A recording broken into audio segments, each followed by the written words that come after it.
그 3강 때 오셨던 선생님도 계시고 오늘 또 지난번에 안 오셨다가 오늘 또 오신 선생님도 몇 분 계시죠? 오늘 처음 오신 분이 또 계시고 그러시는데 어쨌든 좀 이게 연속적으로 이 흐름이 있는 그런 얘기인데 어쨌든 제가 이제까지 어떤 얘기를 했고 오늘은 무슨 얘기를 드릴지 잠깐 소개를 해드리고 출발할게요. 제가 제목이 기후위기 인류세 한국산업도시 새로운 번영인데요. 크게 우리가 어떤 위기적인 시대에 들어왔다 이런 입장에서 1강 때 인류세가 뭔지 그 다음에 인류세로 인해서 나온 결과물들 이런 거 말씀드렸고 또 2강 때도 한국적 측면에서의 어떤 그 위기가 어떻게 진전됐는지 그런 얘기를 말씀드렸고요. 세계적인 측면에서의 위기 전진으로서의 근대 문명의 사상적 어떤 배경 이런 걸 3강 지난 시간에 말씀드렸습니다. 근데 오늘 얘기는 좀 달라요. 그러니까 오늘 얘기는 지난 시간 3강이 위기에 관한 얘기였으면 오늘 얘기는 그러면 위기를 어떻게 극복하고 새롭게 나아갈 것인지 그런 전환에 대해서 좀 말씀을 나눠볼까 합니다.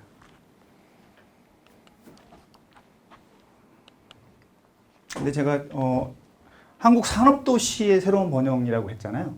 그 제목을 한국 산업도시. 근데 사실은 솔직하게 말씀드리면은 구미시와 관련된 얘기를 해달라고 하더라고요. 근데 제가 사실 구미시 잘 몰라요. 그래가지고 구미시에 관한 어떤 제안보다 뭉뚱그려서 좀 보편적으로 한국 산업도시는 좀 얘기해 볼 수 있겠다. 구미시뿐만 아니라 구미시 포함해가지고 한국 산업도시는 어떨지 그래서 이제 그런 제목을 잡았는데요. 여기 구미 시민들이시죠, 대부분인가 전부 다시는 구미 시민들이시죠. 구미 국가산업단지에 어떠한 산업들이 들어와 있는지 잘 아십니까? 혹시 아시는 분? 전자, 반도체 또. 구미는 섬유가 제일 처음에 섬유. 섬유하고 전자가 조를 이루었는데 섬유는 많이 축소되었고요. 전자산업은 아직까지도 그런 대로 강세를 띠고. 네. 또 다른 여기 산업 구미 산업이 선생님들 삶하고 관련이 없습니까? 별로 관심이 없으신가요? 구미 산업 국가 산업단지에서 돌아가는 건 돌아가는 거고 내 삶은 따로 돌아가고 이런 건가요? 다른 분 또 아시는 분 여기 산업단지 어떤 게 들어가? 산업단지가 있으니까 그 받쳐주는 기계라든지 기계. 그런 것들이 예. 그래서 반도체 웨이퍼랑 네? 반도체 웨이퍼 소재 부품 네. 장비 부품 장비. 그리고 이제 디스플레이. 태양광에서도 철수했고요. 그렇군요. 그래서 저도 사실은 이 준비하면서 저는 이제 외지 사람이니까 잘 몰라가지고 한번 국가산업단지 사이트에 들어갔어요. 들어가가지고 이제 봤거든요. 했더니 이렇게 나오더라고요. 이제 고용자 수랑 그 다음에 그 산업체 수 그걸 이제 이게 지금 산업체 수고요. 그 업체 수가 982개 이런 건데 전기 전자가 많고 반도체 그 다음에 기계 석유화학 많고 섬유도 되고요. 비금속 운송 장비. 근데 요 덩치가 큰 거는 요 앞에 세 개 덩치가 큰 거는 그러니까 이제 피고용자 수가 많은 거. 하여튼 요렇게 돼 있습니다. 맨 마지막에 또 이거 말씀드리고요. 오늘은 그래서 저는 휴식을 어디서 취해야 될지 모르겠는데 제가 어떤 시대 전환, 녹색 시대 전환이라고 하는 게 사실 필요하다고 저는 생각해요, 개인적으로. 근데 이게 잘 안 돼요. 그 어떤 당위 같은 거는 계속 돼 있는데 실제적으로 이게 변화가 일어나지 않아요. 실제적으로. 그래서 저는 어떤 장벽이 있기 때문에 이게 장벽이 무너지지 않는 한 계속 안 될 것이다. 저는 그냥 담론으로만 그치고 계속 지연되거나 아니면 안 될 것이다 생각합니다. 그래서 장벽에 대해서 말씀드리고 그 다음에 그러면은 당신이 생각하는 시대 전환이란 건 뭐냐 하고 했을 때 그 시대 전환 지표가 뭐냐 해서 성숙 사회랑 탈성장 사회 이 두 가지로 좀 말씀을 드리고요. 여러 가지로 얘기할 수 있겠습니다만 저는 이 두 가지로 한번 이런 시대적인 전환, 패러다임 전환이 필요하다 이렇게 말씀드리고 제가 구미시 이 여기 구미시장님 모시고 이제 제가 구미시 발전에 대해서 브리핑하는 그런 자리는 아니잖아요. 그래서 그런 능력도 없고 해서 저는 한국 산업도시 일반적으로 말씀드리고 새로운 번영을 위해서 도움이 될 만한, 그러니까 새로운 번영 도시 번영을 위해서 도움이 될 만한 세계적인 흐름을 좀 소개시켜 드리는 것으로 좀 만족을 하려고 합니다. 그러고 나서 질의응답 시간 좀 갖고요. 그래서 제가 처음으로 이제 첫 번째 섹션에서는 장벽에 대해서 말씀드리려고 하는데요.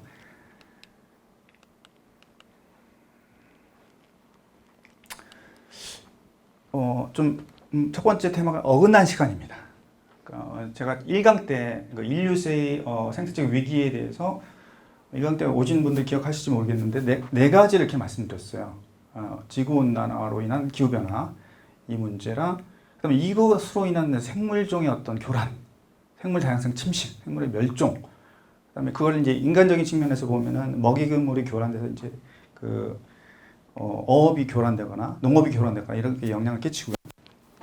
그다음에 이게 탄소 오염 배출이라고 한다면 그 외에 다른 오염 물질 배출 여러 가지 이런 것들 이런 오염 물질 배출 문제를 말씀드렸고, 요거는 바이러스 팬데믹, 지금 우리가 코로나19 팬데믹과 관련해서 좀 추가해 봤습니다. 사이드적인 얘기긴 한데 연관돼 있긴 한데 어쨌든 이렇게 해서 이런 얘기들 했었는데요. 이런 위기들이 전 세계적으로 있고 우리 한국에까지 이렇게 와 있다, 충격이 와 있다라고 말씀드렸었는데, 그 중에서 이제 가장 심각하고 중요한 게 이겁니다. 근데 기후 변화가 언제부터, 그러면 이 탄소 배출이라고 하는 게 이산탄소 배출이라는 게 언제부터 그러면은 시작됐는지 소급해 보면은 이때 1차 산업혁명까지 소급이 되는데, 제가 처음에 첫 강의 때 말씀드렸던 그 제임스 와트의 전기기관 혁명이 1770년대에 일어납니다. 1770년대. 그래서 그럼 1770년대부터 계속해서 조금씩 배출되기 시작해가지고 지금까지 약 250년이라는 시대가 전체적인 문제인가? 그때를 인류세로 봐야 되는가? 어떤 학자들은 그때 시기를 최초의 산업혁명부터 지금까지를 인류세로 봐야 된다. 하고 인류세를 그렇게 평가하는 학자도 있고요. 아니면 다른 식으로 얘기하는 학자들도 있어요. 이 말은 똑같이 쓰지만. 근데 어떤 학자들은 그러면 이때 전체가 아니고 언제부터 보냐? 이때부터 보는 거예요. 2차 세계대전 이후부터. 그때가 문제다. 그렇게 얘기하는 사람들도 있어요. 그 시기를 그걸 얘기하는 분을 한 분만 소개시켜드리면은 이 존 맥닐이라는 그 영국의 역사학자인데, 이 사람이 2016년도에 거대한 가속화, The Great Acceleration 이런 책을 썼는데 아직 번역이 안 됐습니다. 근데 어쨌든 이 책의 아주 간단한 주요 논지만 잠깐 말씀드리면은 요 70년 동안, 이 책이 나오기 1년 전까지 이 70년 동안 그게 문제라는 거예요, 이 사람은. 그 전에 20세기 초반이나 19세기나 이런 게 문제가 아니고 특히 이 시대가 문제다. 그래서 이 시기에 거대한 가속화라는 게 벌어졌다라고 얘기를 하는데, 그 근거로 제시하는 게 이런 겁니다. 예.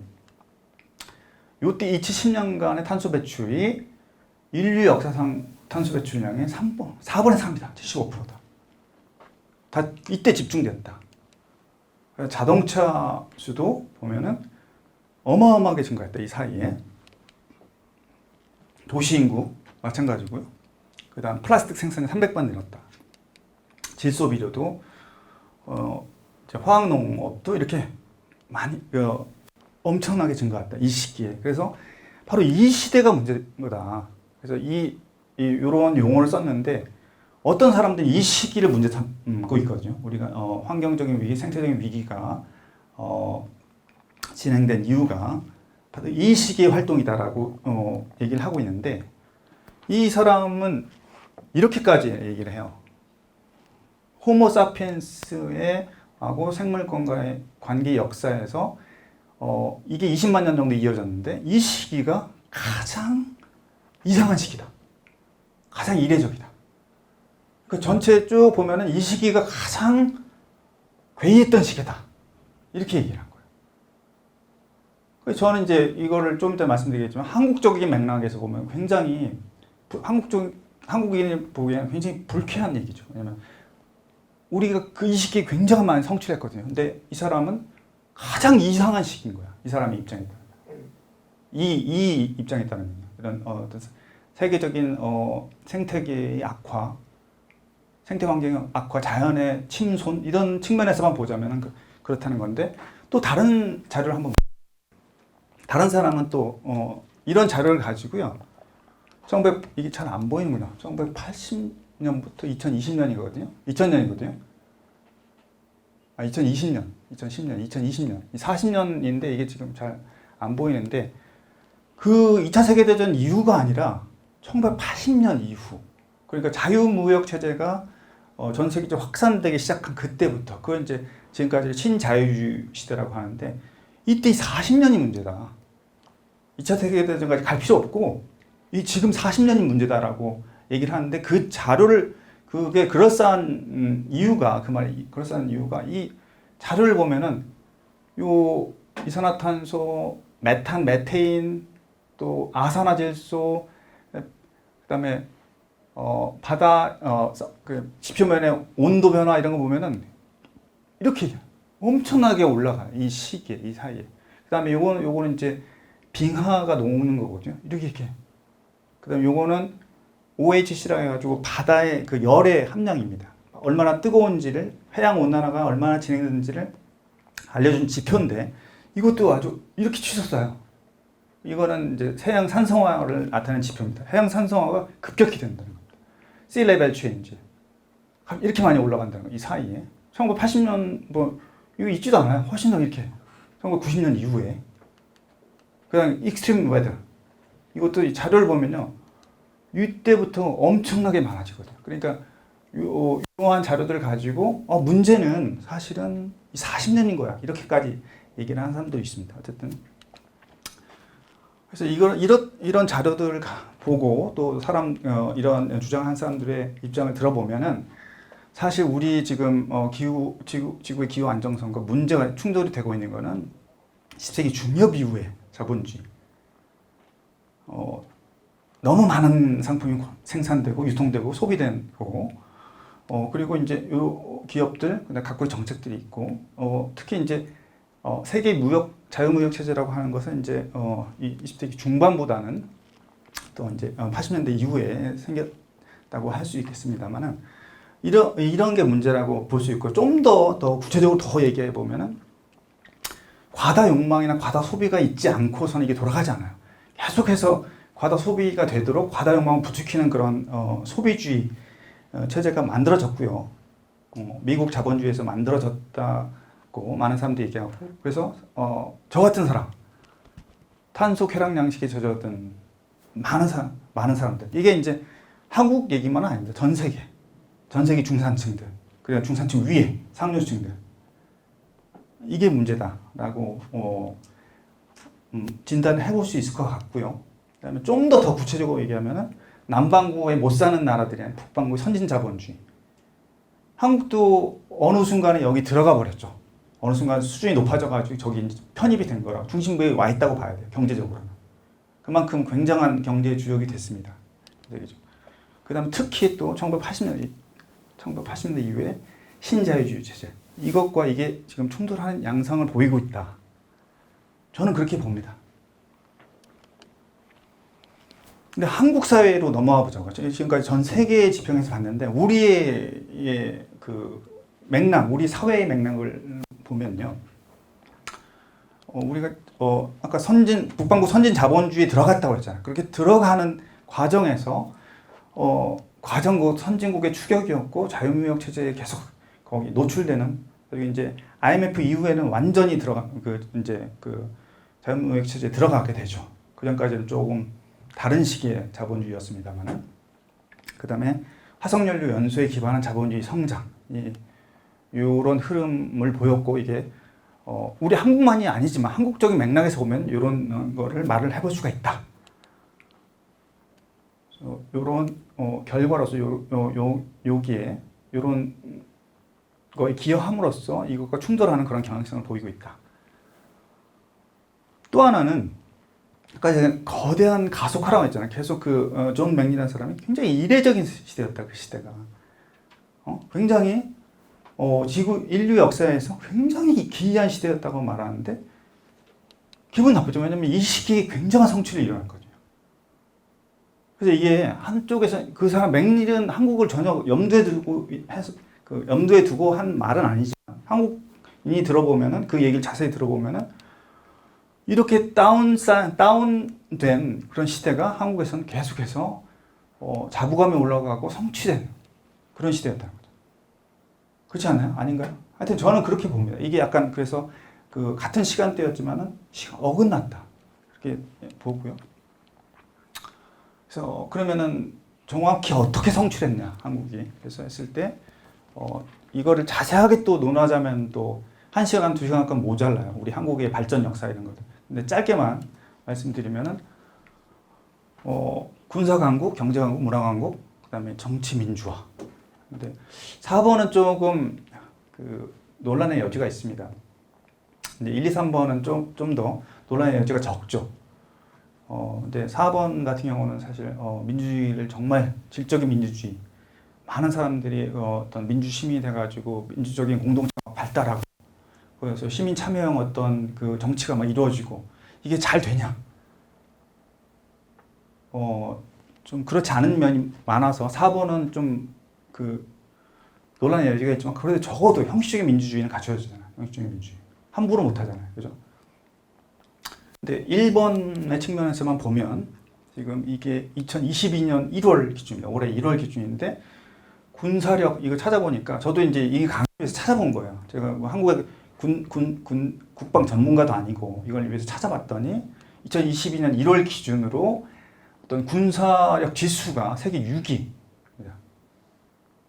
그러니까 요 시기 1961년 때는 그럼 몇이었을까요? 훨씬 낮았겠죠. 정확히는 모르겠습니다만 엄청나게 높아져서 지금 세계 6위까지 가 있다. 이런 성취가 있었다고 보여지고요. 경제적인 측면에서 보면 이건 GDP의 한 그래프는 1911년부터 이렇게 46년, 2002년까지밖에 안 나왔지만은 GDP 성장률을 계속 보여주는 그래프입니다. 내려간 적이 없어요. 이때 잠깐 내려가고요. 그래서 한편으로 그 서구 일부 국가에서 서구에서 좀 잘 사는 국가에서 서구에서 잘 사는 국가에서 일부 사람들이 일부 지식인들이 이렇게 얘기를 합니다. 너무 이렇게 그 자연 파괴적이고 기후 안정 시스템을 불안정하는 그러한 식의 성장 지향 자본주의를 계속할 수는 없어. 좀 이따 제가 후반부에 탈성장론자들의 얘기를 말씀드릴 거예요. 근데 그 사람들은 이런 식으로 얘기하거든요. 그런데 그 얘기에 대해서 무슨 소리? 우리 이렇게 성장 가동을 맡길 수는 없어. 얘네들은 모르겠지만 성장이 끝났는지 모르겠지만 우리는 계속 성장해야 돼. 우리 성장이 답이야. 라고 저는 이제 한국 사람들은 그렇게 생각하기 쉽다고 생각해요.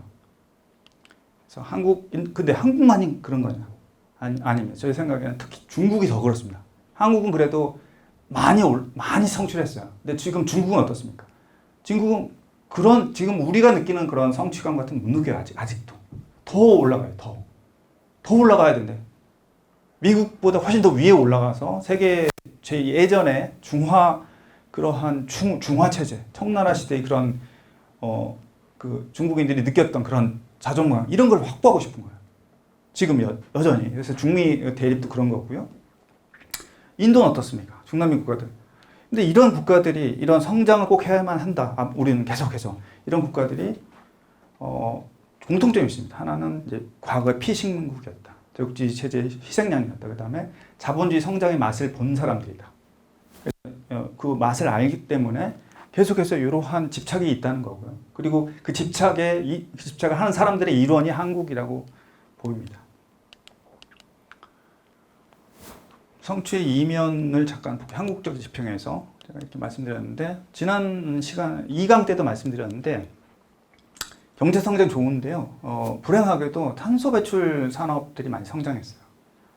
탄소 배출을 하지 않는 산업들도 있습니다만 여기 지금 조선은 빠졌습니다만 조선도 넣어야 됩니다.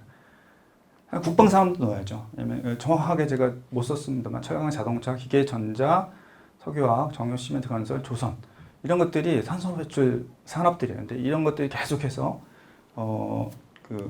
그렇게 이러한 분야의 기업들이 굉장히 그 규모가 커졌고요. 그다음에 탄소 배출 전력원의 성장, 화력 발전소들이 계속해서 지어졌습니다. 지금 60기 정도 돼 있죠. 현재 계속해서 지어져서. 그다음에 생태계 수술의 성장, 댐, 터널, 도로, 철도, 송전망 뭐 매립한다든가 하천 복귀한다든가 스키장, 리조트, 여의도 이런 사례들입니다만은 어쨌든 그럼 당신은 개발이 불필요하다고 생각하냐? 그렇지 않습니다. 저도 그런 우리가 개발이라고 하는 것, 어떤 자연에 대한 일정한 통제를 통해서 인간의 복리를 추구하는 그런 것을 절대 반대하는 그런 원시 문명주의자냐? 그러니까 그런 걸 일치하지 말아야 되냐? 그렇지 않습니다. 근데 이게 너무 과도하게 무계획적으로 그리고 돈의 흐름에 따라 돈이 요구하면 하는 식으로 이런 무계획적으로 통제 없이 지나치게 됐다는 걸 지적하는 겁니다. 그래서 이걸 전체적으로 얘기해 보면은 지난번에 제가 3강 때 말씀드렸던 파괴적 근대성, 자연에 대한 편협된 시각, 편협된 관점에 의해서 근대적 자연 그런 관점의 확산, 성장에 기반해서 파괴적 근대성이 성장했다 이렇게 볼 수 있고요. 그 지표가 어떤 1인당 온실기체, 온실가스 연간 배출량이 3위, 세계 3위. 예. 지금 뭐 매년 달라지기 때문에 그런데 2016년도 기준에서는 3위였습니다. 어쨌든 그까지 치솟았던 적도 있고요. 다른 식으로 얘기하면 물질 에너지 사용량의 성장 1인당, 그다음에 전반적으로 탄소 쾌락 양식의 성장 이렇게 말씀드릴 수 있을 것 같습니다. 이면을 살펴보면 그렇다. 근데 이게 Our World in Data라는 사이트에서 갖고 온 건데 이제 1인당 이산화탄소 배출량이에요. 근데 한 10년도부터는 12톤을 넘어서요. 1인당. 근데 이게 사실은 이제 그럼 개인들이 다 책임 있는 거냐? 그렇다 보기는 어려워. 왜냐면 개인 하나를 다 이제 개인 한 명을 다 측정해가지고 평균을 낸 게 아니거든요. 한국 전체의 배출을 화석연료나 산업으로 인한 배출을 인구수로 나눈 거기 때문에 그런 자료긴 한데 그런 자료임에도 불구하고 어쨌든 1인당 계산했을 때 탄소 배출량 세계 3위라는 자료를 볼 수 있고요. 그다음에 이것도 비슷한 자료인데 2016년도에 이제 1인당 탄소 배출량이 가장 많은 경제 체제 했을 때 한국이 3위였습니다. 그런데 미국, 캐나다, 한국의 공통점이 있습니다. 공통점이 뭘까요? 근데 미국, 캐나다 같은 경우는 그러니까 어떤 새로운 국가죠. 이제 유럽에서 사람들이 내려가서 새롭게 건설한 국가. 그러니까 어떤 그 땅 자체를 황무지라고 선언하고 새롭게 건설을 계속했던 그 국가. 그러니까 황무지에 어떤 건설을 해면서 만들어낸 국가고, 그러니까 어떤 건설을 할지 개발을 할지 이런 것들이 어떤 굉장히 필요한 그런 국가였고, 한국은 어떻습니까? 한국은 사실은 그런 나라는 아니잖아요. 전통이 유구한 나라잖아요. 그런데 전쟁 이후에 그런 특정한, 왜냐면 폐허가 된 곳이 많았기 때문에 다시 복구해야 됐기 때문에 그런 비슷한 상황이었던 거죠. 약간 비슷한 상황. 완전히 똑같지는 않지만, 완전히 비슷하지는 않지만 약간은 비슷한 그런 상황, 그런 나라라고 볼 수 있습니다. 그래서 3위였고 이런 공통점이 있었다 말씀드릴 수 있을 것 같고요. 요거는 이제 GDP, 1인당 GDP랑 탄소 배출량의 성장 관계를 말해준 건데 30년만 본 겁니다. 1990년부터 2019년까지 약 30년만 본 건데 GDP 성장, 1인당 GDP 성장률하고 이제 1인당 탄소 배출량, 생산 기반, 소비 기반 얼추 비슷한 이런 그 흐름을 보인다. 같이 성장하는 흐름을 보인다라고 데이터가 나와 있고요. 그래서 요거는 또 경향신문에서 제가 따온 건데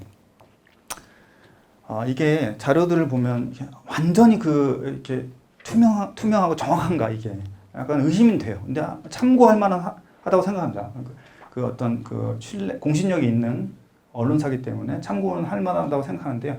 이 자료에 따르면은 2021년 기준에 한국 전체 탄소 배출량 64%가 이런 그룹에 나왔다.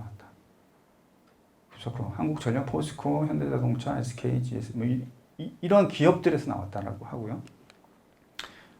부문을 보면은 발전소, 철강, 자동차, 석유, 아까 제가 말씀드렸던 그런 쪽입니다.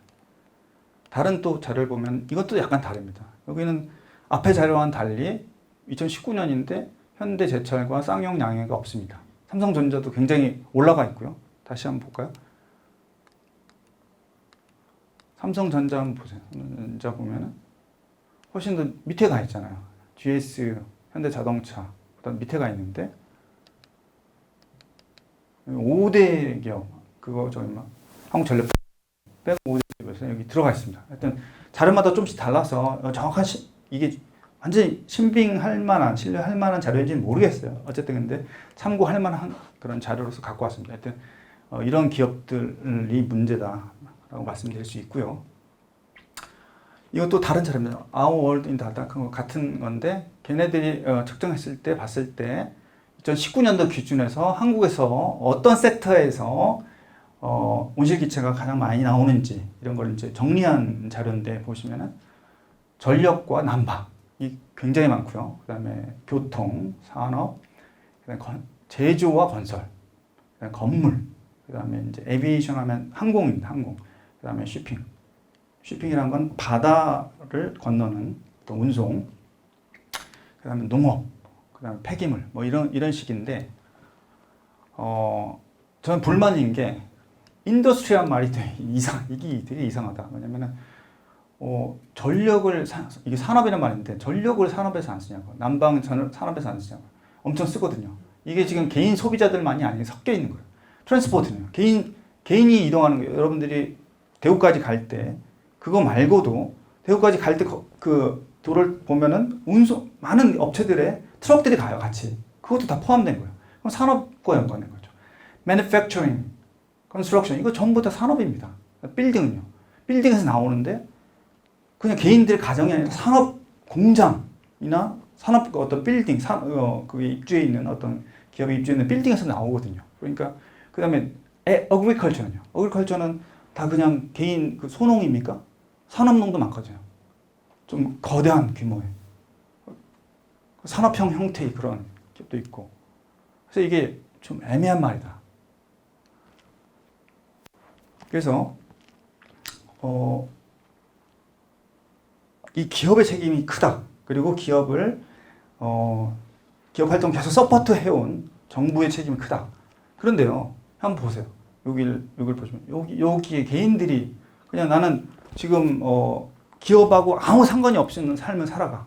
나는 그냥 저기 취직도 이제 그만하고 이제 출근도 그만하고요. 그냥 살고 있습니다. 연금 받아 살고 있습니다. 그런데 그러면 전기 안 쓰냐고요. 전기. 그다음에 이동 안 합니까? 놀러 갈 때는 이동 안 합니까? 그다음에 인더스트리 매니팩처링 이러한 얘네들의 쇼핑 이런 것까지 해서 얘네들 이런 걸로 만들어 놓은 상품을 구매 안 합니까? 상품 구매하잖아요. 상품을 구매하기 때문에 그 상품을 생산하고 공급하려고 이게 돌아가는 거죠. 빌딩은요. 내 집에서 안 할 때 빌딩에 안 삽니까? 빌딩 이용하지 않습니까? 농업은요. 내가 뭐 구매하기 때문에 농업이 돌아간단 말이야. 탄소 배출하는 그런 농업이 들어간단 말이야. 그래서 제 말은 뭐냐면 요지는 뭐냐면 큰 기업과 정부, 탄소 배출을 많이 하는 대기업과 정부의 주책임이 있지만 이런 걸 소비하는 에너지 교통 상품 소비하는 일반 소비자들에게도 책임이 없다고 할 수는 없다. 책임이 있다. 이렇게 말씀드리고 싶고요.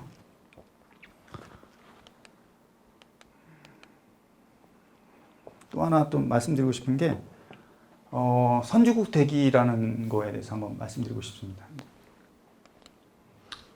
지난번에도 보여드렸던 그런 슬라이드인데 우리가 이런 식으로 이제 구분해 볼 수 있는데 그럼에도 불구하고 1880년대부터 2022년까지 변치 않았던 어떤 흐름이 있었다. 이 정치적인 흐름이 있는데 이 독립 이전에는 문명국을 추격한다는 과제로서 어떤 북왕국 대기라는 그런 정신적인 지향이 강했었고요. 그 다음에 독립 이후에 전쟁이 나고 말았습니다. 그래서 재건 시기가 있었고, 그리고 이제 실제적으로 이 선진국을 추격해야 된다는 과제를 실현하기 시작한 1960년대부터죠. 어쨌든 이 시대부터는 이런 실제적인 추격이 됐고요. 그래서 그 사이에 이 길게 140년간의 역사 중에서 나라가 망하는 이런 사태가 있었고, 그 전후로 해서 이 우리 자존감을 회복하고 설력하려면은 우리가 추구할 만한 유일한 길은 서구처럼 살기, 서구를 추격한다는 거. 이런 생각이 고착됐다고 생각이 되고요. 그다음 전쟁 이후에 2차적인 고착인데, 더 확실한 고착인데, 이제 그렇게 할 수 있는 길은 선진국을 추격하는 길이다. 이 자본주의 성장의 길이다. 근데 자본주의라고 하는 게 한국도 그렇고 서구도 그렇고 화석연료 연소를 꼭 필요해왔던 그런 자본주의였다. 근데 요 시기에 이러한 생각으로 고착될 수밖에 없었던 거는 그 역사적 배경에는, 그럴 수밖에 없었던 사정의 역사적 배경에는 서구와 일본의 압박과 지배 이런 게 있었다라고 생각이 되고요. 여기는 어떻습니까? 남북 대치적인 상황에 압박이 있었다. 그때 선생님 말씀해 주셨던 그런 상황입니다. 이런 상황 속에서 거의 유일한 다른 길을 생각할 수 없는, 그리고 또 이때는 또 남북 대치뿐만 아니라 전 세계가 1세계, 2세계, 3세계로 나눠져 가지고 냉전이 엄청 심한 1989년까지는 엄청나게 심했던 그 질서 속에서 미국의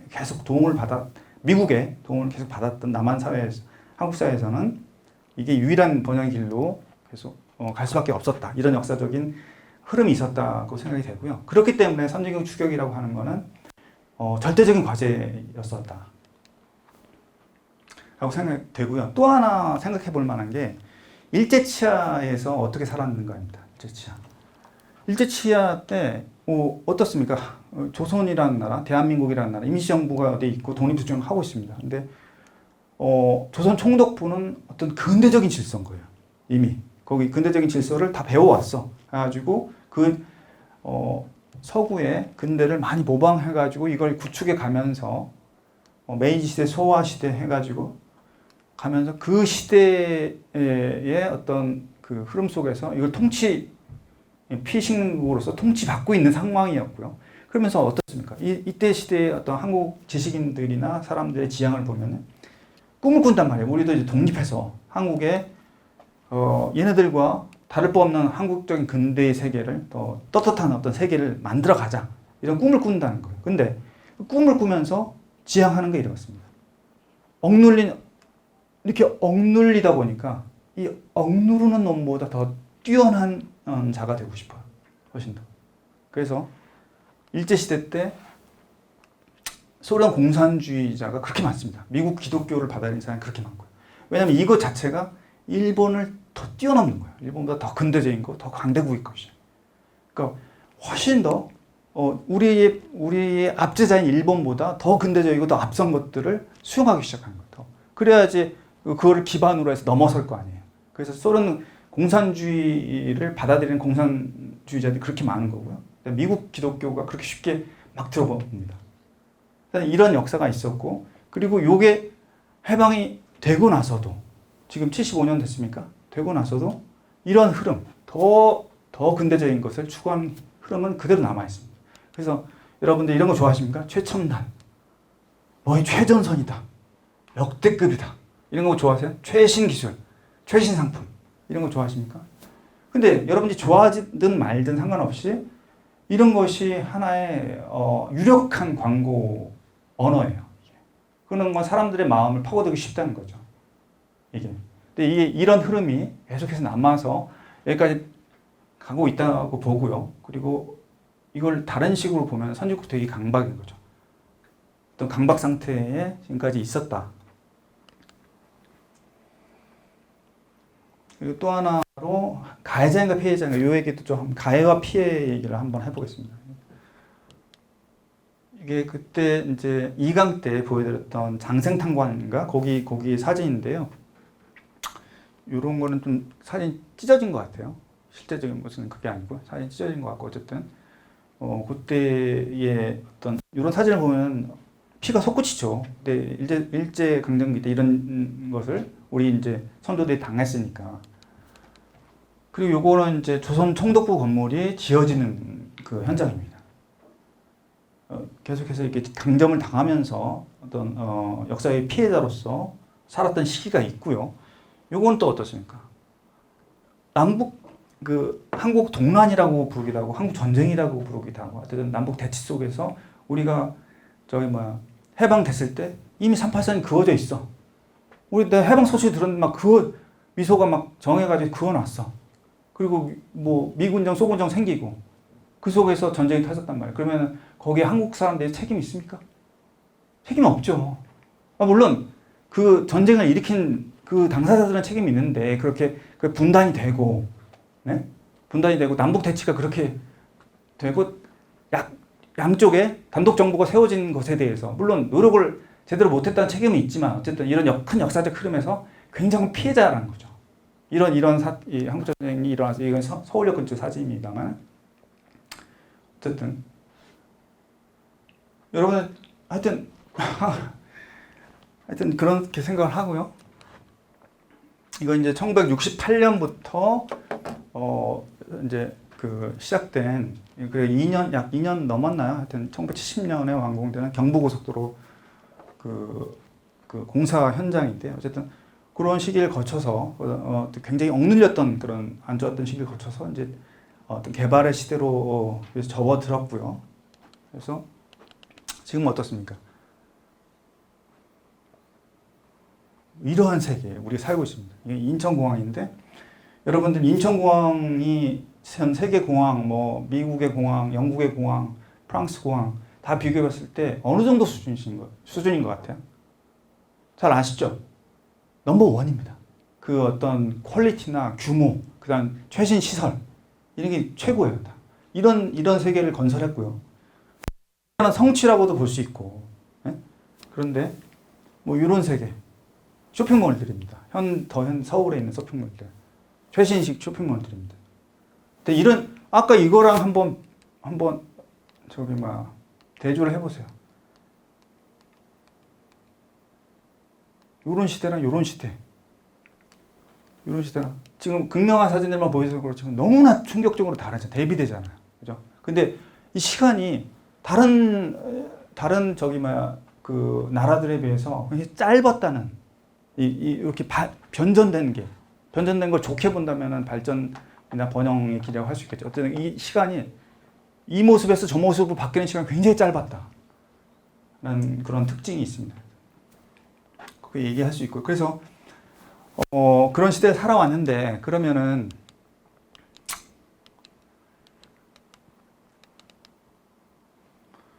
이렇게 얘기해 볼 수 있어요. 세계사의 희생자로 살아왔고 후발주자로서 선진국이 되어야 된다는 그런 강박 속에서 살아왔고 민족의 자존심을 회복해야죠. 민족 중흥을 해야죠. 그리고 아무도 흔들 수 없는 강국이 돼야죠. 지금도 이러한 강국이 되자, 강국으로 나아가자는 어떤 지향에서 문제 삼을 시민이나 국민이 있나요? 없잖아. 거의 없잖아. 이러한 그 어떤 지향으로 살아가는 한 영원히 가해자는 될 수 없는 거죠.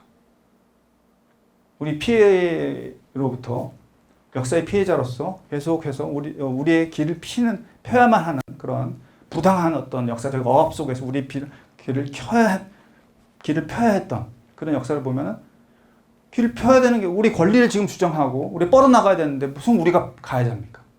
가해자라는 의식은 원천 봉쇄될 수밖에 없는 거죠. 이런 멘탈리티에서는. 그죠? 그냥 영원히 가해자는 거예요. 그래서 가해 가능성에 대한 우리가 이 과정에서 누군가를 가해했을 가능성에 대한 성찰이 원천적으로 봉쇄되는 거죠. 무슨 가해입니까? 지금 이 피해를 복원하기도 바쁜데. 예? 그 길하고 또 일제시대부터 꿈꿔왔던 그런 부강국이 되기 바쁜데 지금. 그래서 피해자의 훼손된 이익에 대한 생각 자체가 봉쇄된다. 이런 생각. 가해 가능성이나 피해자의 훼손된 이익. 이 피해자는 뭡니까? 한국 전체의 이런 흐름 속에서의 피해자. 그럼 당신이 말하는 피해자는 누구야? 무엇에 대한 가해를 얘기하는 겁니까, 지금? 가해가 있었어요? 라고 하는데 저는 네 가지로 우리의 보호자, 거대한 차원에서 어떤, 여러분은 단풍 좋아하십니까? 단풍? 지구를 얘기해서 잠깐 말씀드릴게요. 단풍 왜 좋아하시죠? 색깔이 예뻐서 좋아하십니까? 어떠세요? 지금 단풍철 아닌가요? 금호산의 단풍 아름답습니까? 못 가봐가지고. 저는 단풍을 되게 좋아하거든요. 단풍을 왜 좋아하는? 아름답죠. 그런데 단풍이 알려주고 있는 게 뭡니까? 가을이 왔다. 가을이 왔다는 건 뭐죠?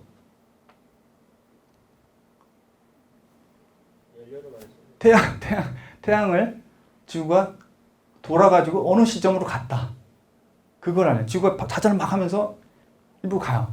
그렇기 때문에 거기 도달하기 때문에 단풍이 들고요. 그렇게 지구가 자기가 돌면서 태양을 돌아요.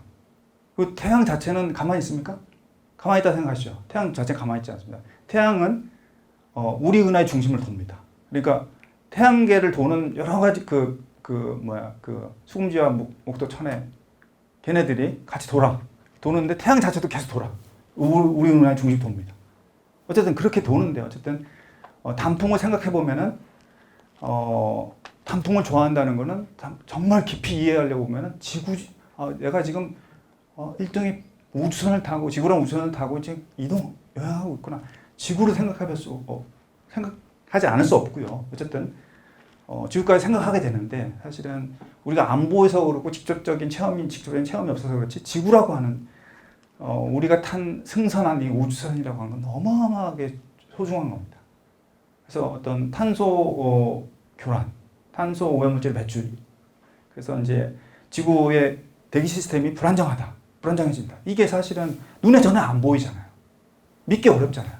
그런데 어떤 그런 어떤 충격적인 기후 충격이라고 볼 수 있는 여러 가지 사건들로서 우리가 추정해보고 과학을 통해서 이제 추정해보고 이렇게 할 수밖에 없습니다.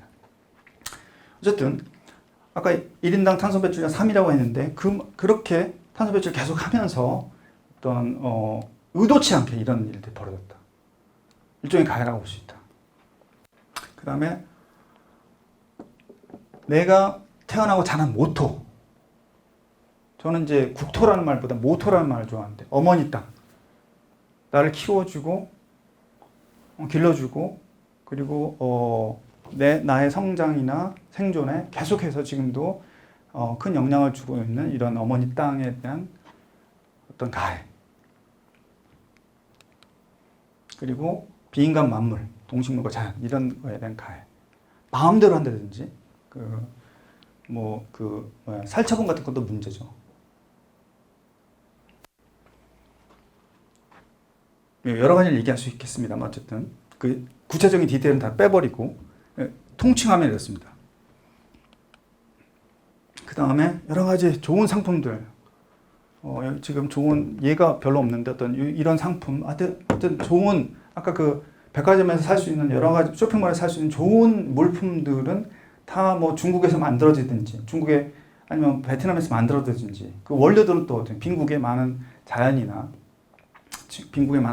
그들의 빈국의 노동자, 농민 이런 사람들의 노동을 싼값으로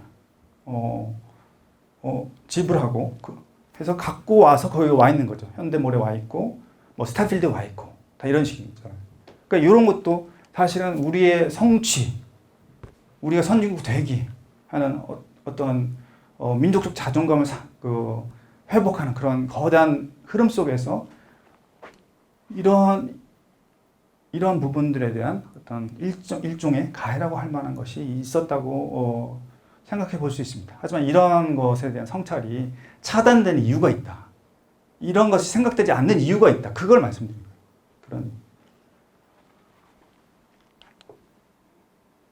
그래서 좀 정리를 해보면요. 우리가 한국 이제 해방 이후에 좀 우리 한국 독자적인 번영의 길을 가게 되면서 제국적 자본주의 중심부로 진입을 했다고 생각을 하고요. 그리고 그 과정에서 어떤 초반부에는 민주적인 절차에 의해서 잘 안 됐잖아요. 그래서 이제 그 뒤에 어떤 민주적인 성취, 휴머니즘의 성취가 있었다고 보이고 그 과정에서 이제 한국만이 아닙니다. 전 세계적으로 이러한 일들이 벌어졌고요. 근데 요거를 하는데 한국도 선진 자본주의 체제에 끼어가지고 이런 것들을 계속 만들어냈다고 생각을 하고요.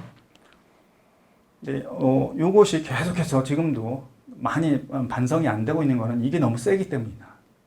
근대적 자연관, 근대적인 상상계, 번역에 대한 상상계입니다. 번영이 뭔지, 어떻게 번영을 이룰 거고, 어떤 게 번영이다, 한국적 근대성, 한국의 욕망, 이런 것들이 계속해서 이 흐름, 충돌되는 이 흐름을 낳고 있다고 생각하고, 한국적 근대성은 제가 지난번에 이런 거라고 얘기했습니다. 요것이 이렇게 서로 충돌하는 그런 경향성이 여전히 있는데, 사실은 요런 전체적인 이 충돌의 이 그림, 이런 거에 대한 성찰, 이야기, 제가 지금 떠두고 있습니다만은 어쨌든 이런 전사회적인 이야기, 그러면서 새롭게 나아가자, 이런 얘기가 부족하기 때문에, 이게 너무 강하기 때문에, 그래서 어떤 전환을, 탈근대적인 전환을 하려면 이런 게 나와줘야 된다. 새로운 욕망이 나와줘야 되고 새로운 비전 나와줘야 된다라고 생각을 합니다. 대안은 뭐냐?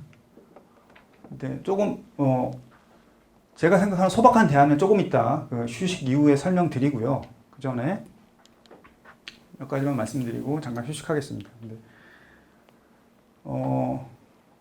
저는 이 선진국 추격 자꾸 해가지고 선진국 추격하느라고 그런 가해할 수 있었을 가능성 자체가 생각이 봉쇄된다. 그 생각 자체가 그렇게 말씀드렸잖아요. 그래서 선진국 추격하느라고. 그럼 선진국 추격이 잘못됐냐? 말할 수 있잖아요. 맹목적인 선진국 추격이 잘못됐냐? 이렇게 물어볼 수 있는데 저는 이게 추격 자체가 아니라고 봅니다. 문제는. 선진국 추격이라고 하는 거는 사실은 어쩔 수 없는 역사적 압박이었고 당위였다고 생각해요. 그 시대에. 그리고 지금 한국 말고 한국은 꽤 잘 사는 나라가 됐잖아요. 뭐 안에 불평등도 많이 있습니다.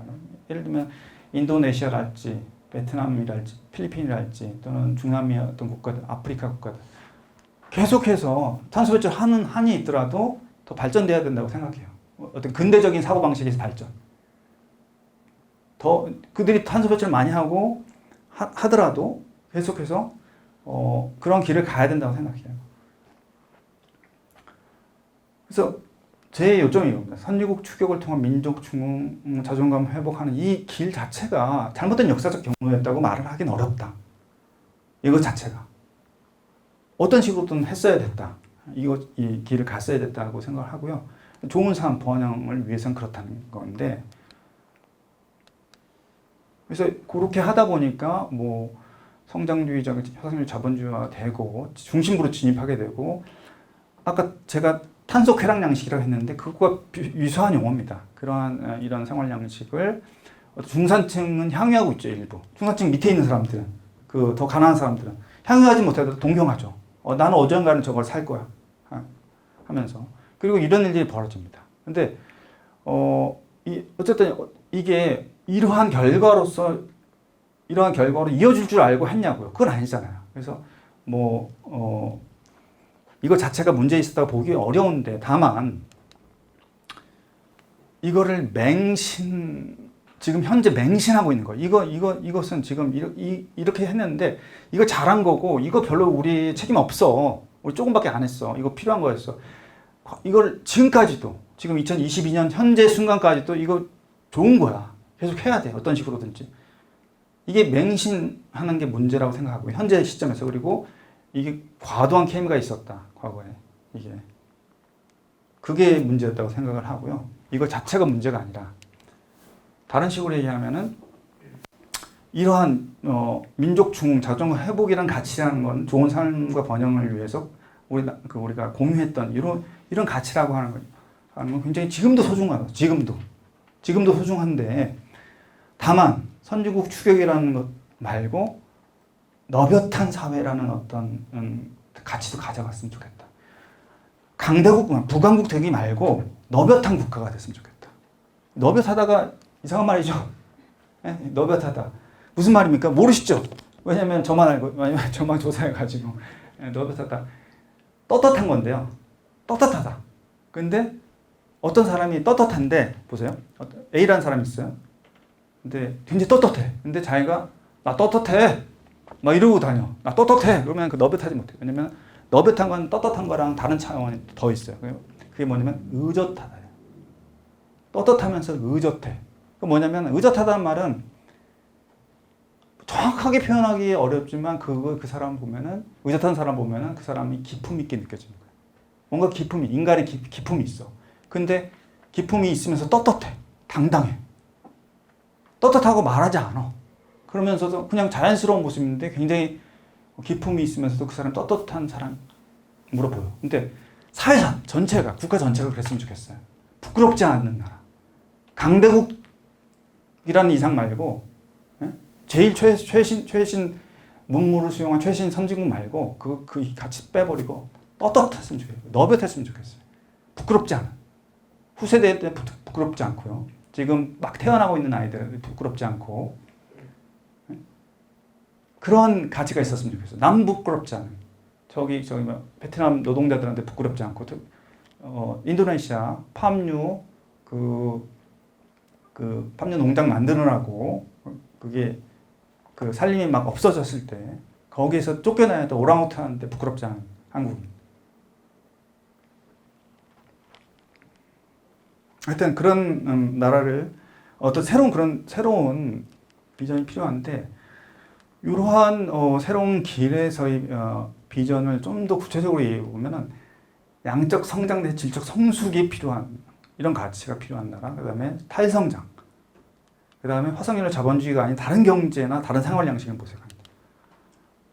그래서 지구 생태계와 충돌하는 경제가 아니라 지구 생태계와 조화로운 생명세계가 조화로운 경제, 순환 경제 이런 것들 물론 이상이고 지금 현재 현실이 아니죠. 현실 아닌데 계속해서 모색하고 실험하고 모색과 실험이 충분히 발효되면 어떤 전환의 길도 열리게 될 것이다. 이런 거를 새로운 사회상, 새로운 번영의 사회에 대한 상 이런 것들 생각해 볼 필요가 있다. 그런 시대에 와버린 게 아닌가 이미 그런 생각을 해보게 됩니다. 그런데 그건 제가 그렇잖아요. 이게 지금 첫 번째 씨가 얘기하고 있는 게 장벽이라고 했잖아요. 시대 전환의 장벽. 저는 이제 어떤 전환을 해야 되는 시점에 불행하게도 와버렸는데, 근데 장벽이라고 했죠. 자꾸 장벽이 있기 때문에. 근데 요 전환의 최대 장벽은 이런 한국 특유의 강박적인 근대 번영 비전, 속박. 우리 모두가 번영하려면은 선전 사회가 돼야 돼 반드시. 그다음에 자본주의 성장이라고 하는 거는 절대적인 거야 돼. 이러한 번영관에 이 번영관에서 속박이라고 하는 거는 그것을 벗어나지 못한다는 거예요. 그거 너머를 상상한 것 자체가 사회적으로 은밀하게 금기시되고 문화적으로 허용되지 않는 거. 되게 이상한 말이야 그거는. 이걸 벗어나는 거 이상한 생각이야라고 어떤 그냥 사석에서도 그렇고 가족 모임에서도 그렇고 함부로 이 얘기를 꺼낼 수 없는 어떤 그러한 문화적인 분위기와 그러한 담론 문화 이게 강구하다는 거고요. 이게 그래서 이게 시작조차 안 된다는 거죠. 그래서 시작이 되려면 새로운 번영의 비전이 나와요. 새로운 번영의 지표가 있어야 되고 이게 그럼 이 근대적인 번영이 아닌 다른 번영이 뭐냐 했을 때 그런 거 생각해 봐야 되는데 이런 것이 나와주는 게 탈근대 전환의 출발점이고 그 과정은 또 저는 사실은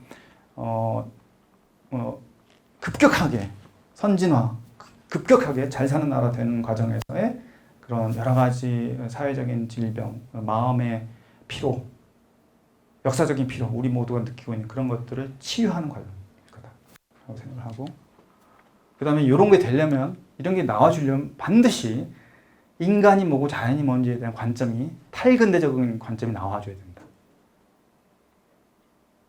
그렇게 생각합니다. 그래서 어떤 사람의 개인들이 생각하는 자기 자신의 번영, 가족의 번영, 우리 마을의 번영, 도시의 번영, 한국 전체의 번영 이런 것들에 대한 생각이 바뀌려면 그 각자가 가지는 내가 누구고 자연이 뭐고 이 물질이 뭐고 이런 것에 대한 근본적인 생각의 변화가 반드시 필요하다. 감성의 변화가 반드시 필요하다. 관점의 변화, 감성의 변화가 반드시 필요하다. 이렇게 생각합니다.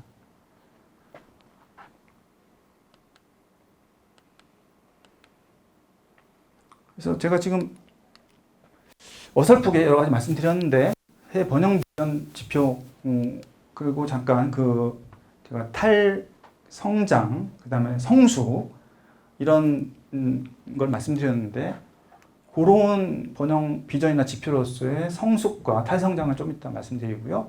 그다음에 지적 원천은 어디 있는 거냐 이런 것도 이거는 짧게만 좀 말씀드리고 요거에 대해서 말씀드리겠습니다. 그러면 저기 하던 거 좀 나중에 해주시고요. 다시 한번 저 주목 좀 해주시겠어요? 그 앞부분은 사실은 약간 이 얘기를 하기 위한 배경 같은 얘기였어요. 앞에 말씀드린 건 오늘 이야기 서론격이었고 본론을 좀 얘기해 보겠습니다. 그래서 새로운 시대 전환이라는 게 필요한데 그런 장벽들이 있었다. 근데 그럼 새로운 시대 전환의 지표가 뭐냐라고 했을 때 제가 성숙 사회랑 탈성장 사회를 들고 나왔고요. 그다음에 말씀드리고 그다음에 맨 마지막에는 이제 구미를 포함한 한국 산업도시의 새로운 번영을 영감을 줄 만한 세계적 흐름 이런 걸 소개시켜드리고 마치도록 하겠습니다. 성숙 사회랑 탈성장 사회 시작하기 전에 제가 지적 원천도 아까 얘기했잖아요. 우리가 새로운 번영을 생각하려면 새로운 번영에 대한 비전을 생각하려면 우리의 생각의 소스가 있어야 된다. 지적인 소스가 있어야 된다고 생각하는데 저는 이제 1919년에 작성된 무호 독립선언서도 그 중에 하나가 아닌가. 뭐 여러 가지가 있습니다만 그 중에 하나가 이게 아닌가 싶습니다. 그 기미 독립선언서를 어린이들에게 막 읽혀요. 초등학생들이 기미 독립선언서를 막 읽고 있거든요. 지금도 3.1절 되고 그러면. 그런데 저는 무호 독립선언서를 읽어보니까 이게 더 좋더라고요. 비교해서 한번 읽어봤어요. 근데 기미 독립선언서보다 훨씬 더 풍요로운 가치들이 있다는 거예요. 새 나라를 건설할 때 나라에 이러이러한 나라가 되어야 된다. 그런 여러 가지 더 풍요로운 가치들이 무호 독립선언서에 있는데 그걸 읽어봤을 때 제가 그 가치들을 담는 그 구절만 딱딱 뽑아왔어요. 그 전체 문장을 못 뽑아오고 이런 겁니다. 민족 평등 이런 가치.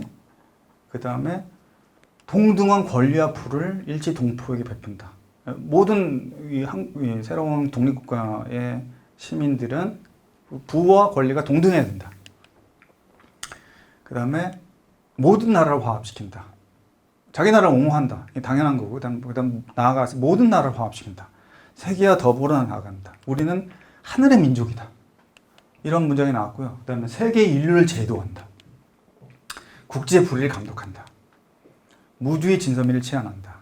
동양 평화를 보장하고 인류 평등을 실시하기 위해서 자립한다. 이러한 기미 독립선언서에는 이런 자기 나라를 옹호한다, 뭐 민족 평등을 전 세계에 펼친다, 아니면 이런 동등한 권리를 뭐 일치 동포에게 베푼다. 이 정도 나와요. 기미에는 이런 거 안 나옵니다.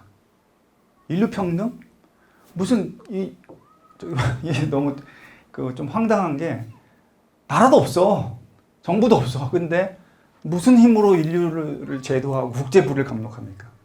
동양 평화를 어떻게 보면 자기 일국의 평화도 보장 못하는 주제. 그런데 그렇게 밑바닥에 어떤 지금 새로운 그 질서를 건립해야만 하는 당위만 있고 이게 없기 때문에 이렇게 원대한 꿈들이 나올 수 있었다는 거죠. 그래서 새로운 나라가 만들어지면 그 길을 하고 일본을 물리치고 새로운 나라를 만들면 이런 나라를 만들자라고 했죠. 정말 놀랍고요. 이렇게 풍요로운 어떤 가치들을 1919년에 100년 전에 제시했다는 게 그리고 우리 민족이 보세요. 우리가 갖고 있는 우리가 주입받았던 한국의 이상 강국이 되겠다. 이거밖에 없잖아요. 자기 나라 옹호하다. 이거 없잖아요. 이러한 우리 한국의 부강국 되기를 넘어서는 여러 가치들이 있냐고요. 우리한테. 1919년에 있었잖아. 이런 선각자들에게 사상에는 있었단 말이에요. 그런데 제가 드리고 싶은 말은 이제 기후 위기와 관련해서 이러한 생각은 없었어요. 자연의 번영이 인간 번영의 기초다. 반드시 자연의 번영을 우리가 보호하면서 인간 번영을 도모해야 된다는 생각, 생명세계와 조화로운 사회를 만들어야 된다는 생각, 이런 생각은 분명하게 표시되어 있지 않아요. 여기에. 그런데 하늘의 민족이다. 우주의 진선미를 체현한다. 이러한 문장이 암시되어 있다고 봐요. 모호하지만 암시되어 있다. 이게 이런 가능성들, 이런 생각의 가능성들이 암시되어 있었다. 하여튼 그래서 지금의 제가 새로운 번영 비전이 필요하다고 했잖아요. 그러니까 이미 1919년으로 돌아가서 이것만 보더라도 이 번영의 비전, 번영이 뭐냐, 우리가 어떤 것을 번영의 지표로 삼고 나아갈 것이냐 앞으로 한국의 발전을 넘어서서 했을 때 여러 가지를 생각할 거리를 여기 소왕 조용훈 선생이 주고 있다 라고 생각합니다. 그래서 우리가 가진 지적 원천들은 많이 있고 그 중에 하나를 소개시켜 드렸고요. 탈성장 사회 말고 성숙 사회부터 먼저 말씀드릴게요. 제가 생각합니다. 이게 제 주장이 아니고요. 국가 중장기 어젠다위원회, 국회의장, 국회 소속 국가 중장기 어젠다위원회에서 올해 2022년 초에 발표한 그 문서예요. 그걸 소개시켜 드릴게요. 근데 내용이 이렇습니다. 성장 사회였던 게 문제다. 경제 발전에 몰두하는 사회여서 갈등이 누적되고 고착화됐다. 이거 문제. 국가 중심의 발전 모델을 통해서 빠른 근대화를 성취했으나 사회 갈등은 누적되고 고착되고 있어 사회 변화를 위한 전환이 필요하다. 이렇게 저 위원회, 아까 말씀드렸던 성장 전략 위원회, 그 위원회 사람들이 이 연구에 참여하면서 이러한 결론을 냈고요. 그래서 국가 중심 발전 모델, 경제 성장 중심, 빠른 발전, 너무 신속한 발전과 산업화, 선진국 추격, 획일주의, 쏠림형, 개인과 사회 희생, 이런 게 문제, 이게 너무 과도했다. 그리고 그 결과 불공정과 양극화 현상이 나왔다. 개인과 사회가 분열됐다. 적대와 대립이 너무 많다. 사람들이 불안과 두려움이 많다. 투기 열풍 문제다. 정치를 혐오한다. 이런 것들을 문제 삼고 있으면서 성숙 사회로 가자, 이제 성장 사회를 벗어나 성숙 사회로 가자, 이렇게 제안을 하고 있어요. 그래서 그걸 좀 소개시켜 드리는 거고, 제 생각이 아니라 이분들의 생각입니다. 그걸 소개를 시켜 드릴게요. 그래서 사회 중점 목표로 4가지를 제시하는데 상당히 훌륭합니다. 개인의 역량 강화, 삶의 질. 개인이 행복해야 된다. 개인이 기본적인 삶을 누리고 인간다운 생활을 하고 더 행복할 수 있도록, 전생에 동안 행복할 수 있도록 삶의 질을 높여주는 것을 4대 중점 목표로 해야 된다. 이 사회에. 그 다음에 2번째, 공동체가 강화돼야 된다. 아주 중요하죠. 굉장히 많이 약하잖아요. 여전히 뭐 자치분권 하자, 균형 발전 하자 하지만 여전히 수도권 중심으로, 대도시 중심으로 돼 있고 격차, 차별 너무 강하죠. 노동시장도 마찬가지고요. 그 이중 노동시장 돼가지고 정규직 되려면 너무 어렵죠.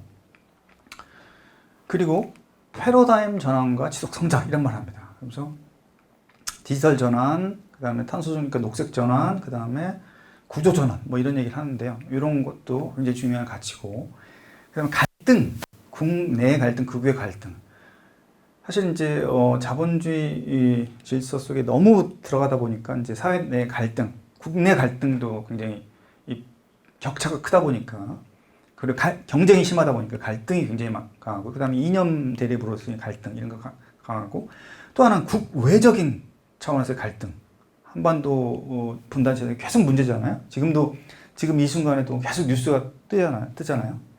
남북 대치 상황으로 인한 여러 가지 긴장 요소, 갈등 요소 이렇게 계속 뜨는데, 하여튼 요 4가지를 커다란 어떤 지향 가치로서 번영의 비전으로서 이렇게 제시하고 있습니다. 이 문서에서. 제가 근데 마음에 다 좋은데, 다 행복하게 동의하는데, 몇 가지가 좀 저한테는 걸리더라고요. 그 몇 가지 걸리는 거를 제가 발표자잖아요. 제가 강사잖아요. 제 의견을 제가 말씀드릴게요. 지속 가능한 성장 얘기하고 질적 성장 얘기하는데 여전히 성장이라는 단어에 집착해요. 성장이라는 단어를 빼놓고는 어떤 번영을 상상하기 어려워. 여전히 그 멘탈리티에서는 너무 집착해. 탈성장이 되면 완전 세상이 무너진 것처럼 생각해. 바보같이. 탈성장이라는 말을 과감하게 쓰자. 탈성장이라고 하면 영어로 2가지를 동시에 포용합니다. 하나는 디그로스, 적극적으로 성장을 속도를 낮추는 거야. 인위적으로. 그러니까 어떤 공동의 노력을 통해서. 그리고 또 하나 포스트 그로스라고 합니다. 포스트 그로스는 성장 이후입니다. 성장을 시대를 벗어난 어떤 시대, 그걸 포스트 그로스라고 하는데, 포스트든 디든 다 포괄하는 단어가 탈이란 말, 탈성장. 그런 전자든 후자든 그 둘 다 포용하는 의미에서 탈성장이라는 단어를 적극적으로 써야 될 시대가 왔다. 그 다음에 평등지향. 이 공동체 좋은데 격차와 차별을 해서 이게 평등지향이죠. 근데 그 지향성이 좀 부족한 것 같다. 그 다음에 녹색전환. 12가지 아젠다 중에 하나로 이 12가지 중에 하나로 이 하나에 들어가야 되냐. 그렇지 않다고 생각합니다, 저는. 왜냐면 이러한 전체적인 것을 아우르는 말로서 녹색전환 여기 들어가도 상관없다고 생각해요. 그만큼 어떤 그 큰 패러다임 전환. 패러다임 전환이란 말이 너무 거대한 말이잖아요. 근데 어떤 전환? 녹색 전환이 패러다임 전환이다. 라고 생각하고요. 그렇게 생각하는 이유는 지금 자연 번영이 인간 번영의 대기초다. 이런 생각이 너무나도 절실한 이런 생각을 굳건하게 가지고 전체적인 프로그램을 짜야 되는 그런 시대에 봉착했는데 이것이 과연 필요한가? 정말로 필요해? 라고 의심하기 때문에 그렇습니다. 그 다음에 사람 간의 폭력, 그다음에 모든 갈등 요소 이런 것들, 대자연 폭력, 자연에 대한 폭력이 먼저 되고 그 효과가 좋기 때문에 그렇게 되는 거다. 그래서 이 대자연 폭력을 굉장히 문제 삼아야 되는데 이러한 생각 자체가 강하지 않다 보니까 12분을 들어갔는데 이게 더 큰 가치다라고 생각을 합니다. 어쨌든 제 코멘트고요. 그 다음에 성숙 사회는 이렇게 간단하게 말씀드리고 탈성장 사회는 조금 더 자세히 말씀드릴게요. 성숙 사회는 그 한국 국회에서 나온 국회에 소속돼 있는 국회의장이 소속돼 있는 아까 그 위원회에서 나온 그런 제안이고요. 성숙 사회라고 가장 그런 제안이고 탈성장 사회는 이거는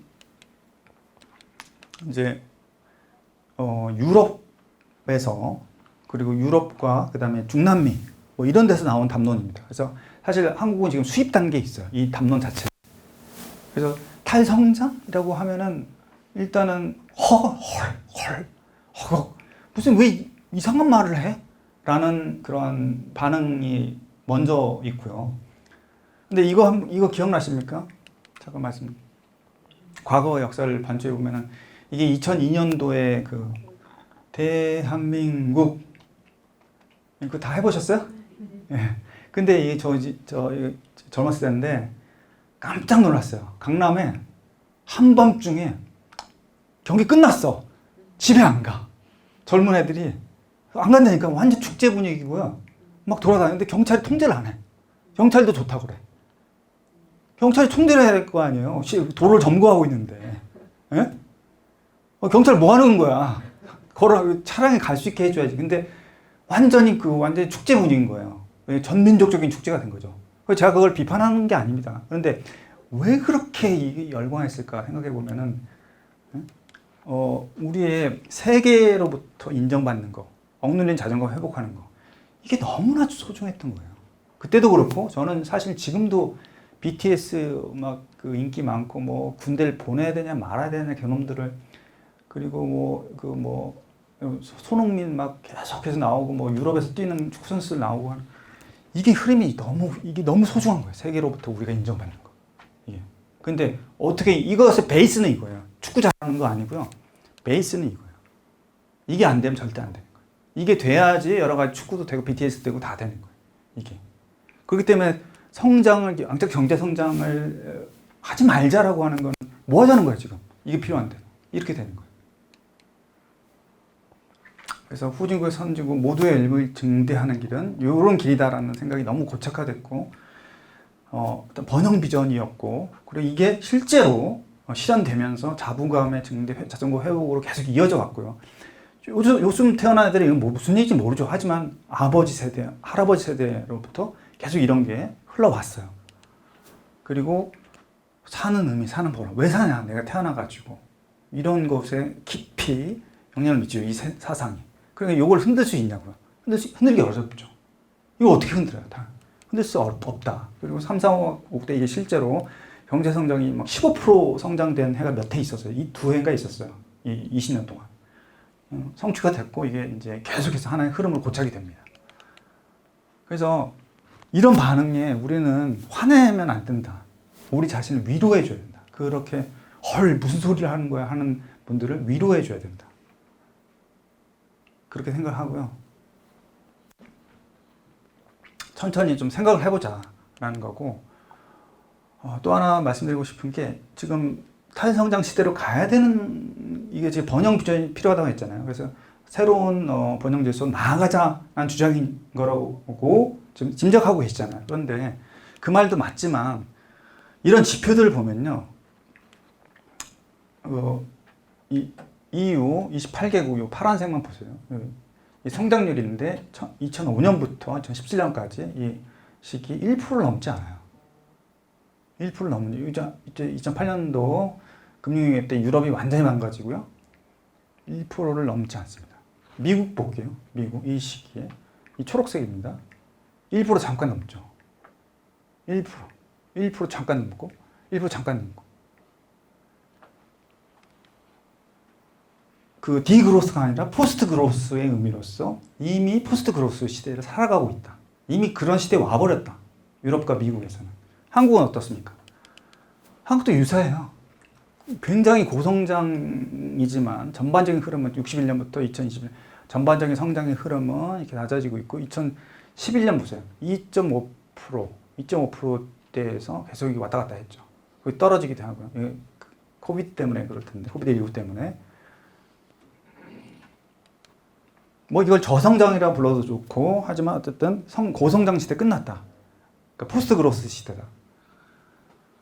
디그로스라는 의미에서 탈성장은 아니지만 일단 그렇다. 그래서 역사를 크게 보면은 세계화 시대, 자연무역 시대, 그다음 인간과 자연의 대립하고 이거를 계속 대상화하고 착취함으로써 인간의 번영을 도모하던 시대, 고성장 시대. 이거 한국적 맥락에서 고성장, 선진국 추격 두 가지는 한국적 맥락, 그다음에 생명 에너지가 과잉된 시대, 전 세계적으로 너무 넘쳐나는 시대, 폐기물이 너무 많이 나는 시대. 이런 시대가 계속해서 저물고 있다. 하나의 시대가 넘어가고 있고 근대가 해체되는 시대라고 보여지는데요. 탈세계화의 흐름, 보호무역 이런 게 흐름이 나타나고 있고 이런 것이 고착되지는 않았지만 공존이 계속해서 모속되는 이런 담론이 막 활성화되고 그런 시대, 그다음 저성장, 포스트 그로스 시대, 그다음 선진 후진 개념 이런 게 해체되는 시대. 적어도 한국에서는 그리고 한국 넘어 다른 곳에서도 그런 일들이 벌어졌으면 좋겠고요. 이런 거 여기 이제 집착하는 게 점점 더 해가 가면 갈수록 선진국 얘기란 말은 선도국가라고 얘기하지만은 그런 집착이 그런 담론의 어떤 지배적 힘 이런 것들이 약화되는 그런 시대가 도래하게 될 것이라고 예측하고요. 그다음에 식량 에너지 불안 이게 넘쳐나는 시대에서 불안해지고 무기화되는 시대 이런 시대가 막 올라오고 있다. 이렇게 그냥 크게 보면 역사의 그림 크게 보면 이렇게 볼 수 있지 않을까 생각이 되고요. 이건 이제 이 세 권의 책에서 일부를 뽑아가지고 제가 탈성장론에 대해서 설명드릴게요. 이거는 디그로스입니다. 포스트 그로스도 있긴 하지만은 주로는 디그로스라는 의미에서 탈성장론. 근데 유럽에서 나왔고 유럽을 위해서 나온 책이에요. 이 책들의 내용들은 유럽의 독자들, 그다음에 영어 쓰는 사람들, 뭐 미국, 캐나다, 뭐 오스트레일리아 이런 사람들을 위해 쓴 거지 한국인을 위해 쓴 건 아니에요. 중국인을 위해 쓴 것도 아니고 어쨌든 그래서 우리는 그냥 참조만 하면 될 것 같아요. 참조만. 탈성장론이 뭔지 딱 안 맞더라도 한번 들어보십시오. 근데 이들이 말한 그 탈성장론을 보면은 왜 이게 필요한지를 먼저 얘기하고 그 다음에 사회 비전 얘기하고 어떻게 하면 그쪽으로 갈 것인지 이 세 가지를 얘기하는데 왜를 먼저 말씀드리면요. 그게 바람직해서가 아니고요. 탈성장이라고 하는 게 바람직해서가 아니라 그거 외에는 길이 없기 때문에 그거 아니면 망하기 때문에 다 이게 지구위험 한계선을 돌파하고 계속해서 가다 이런 계속 성장 위주로 계속해서 가다 보면은 이 폭증하고 고갈되고 해서 이게 물리적으로 불가능하다는 거예요.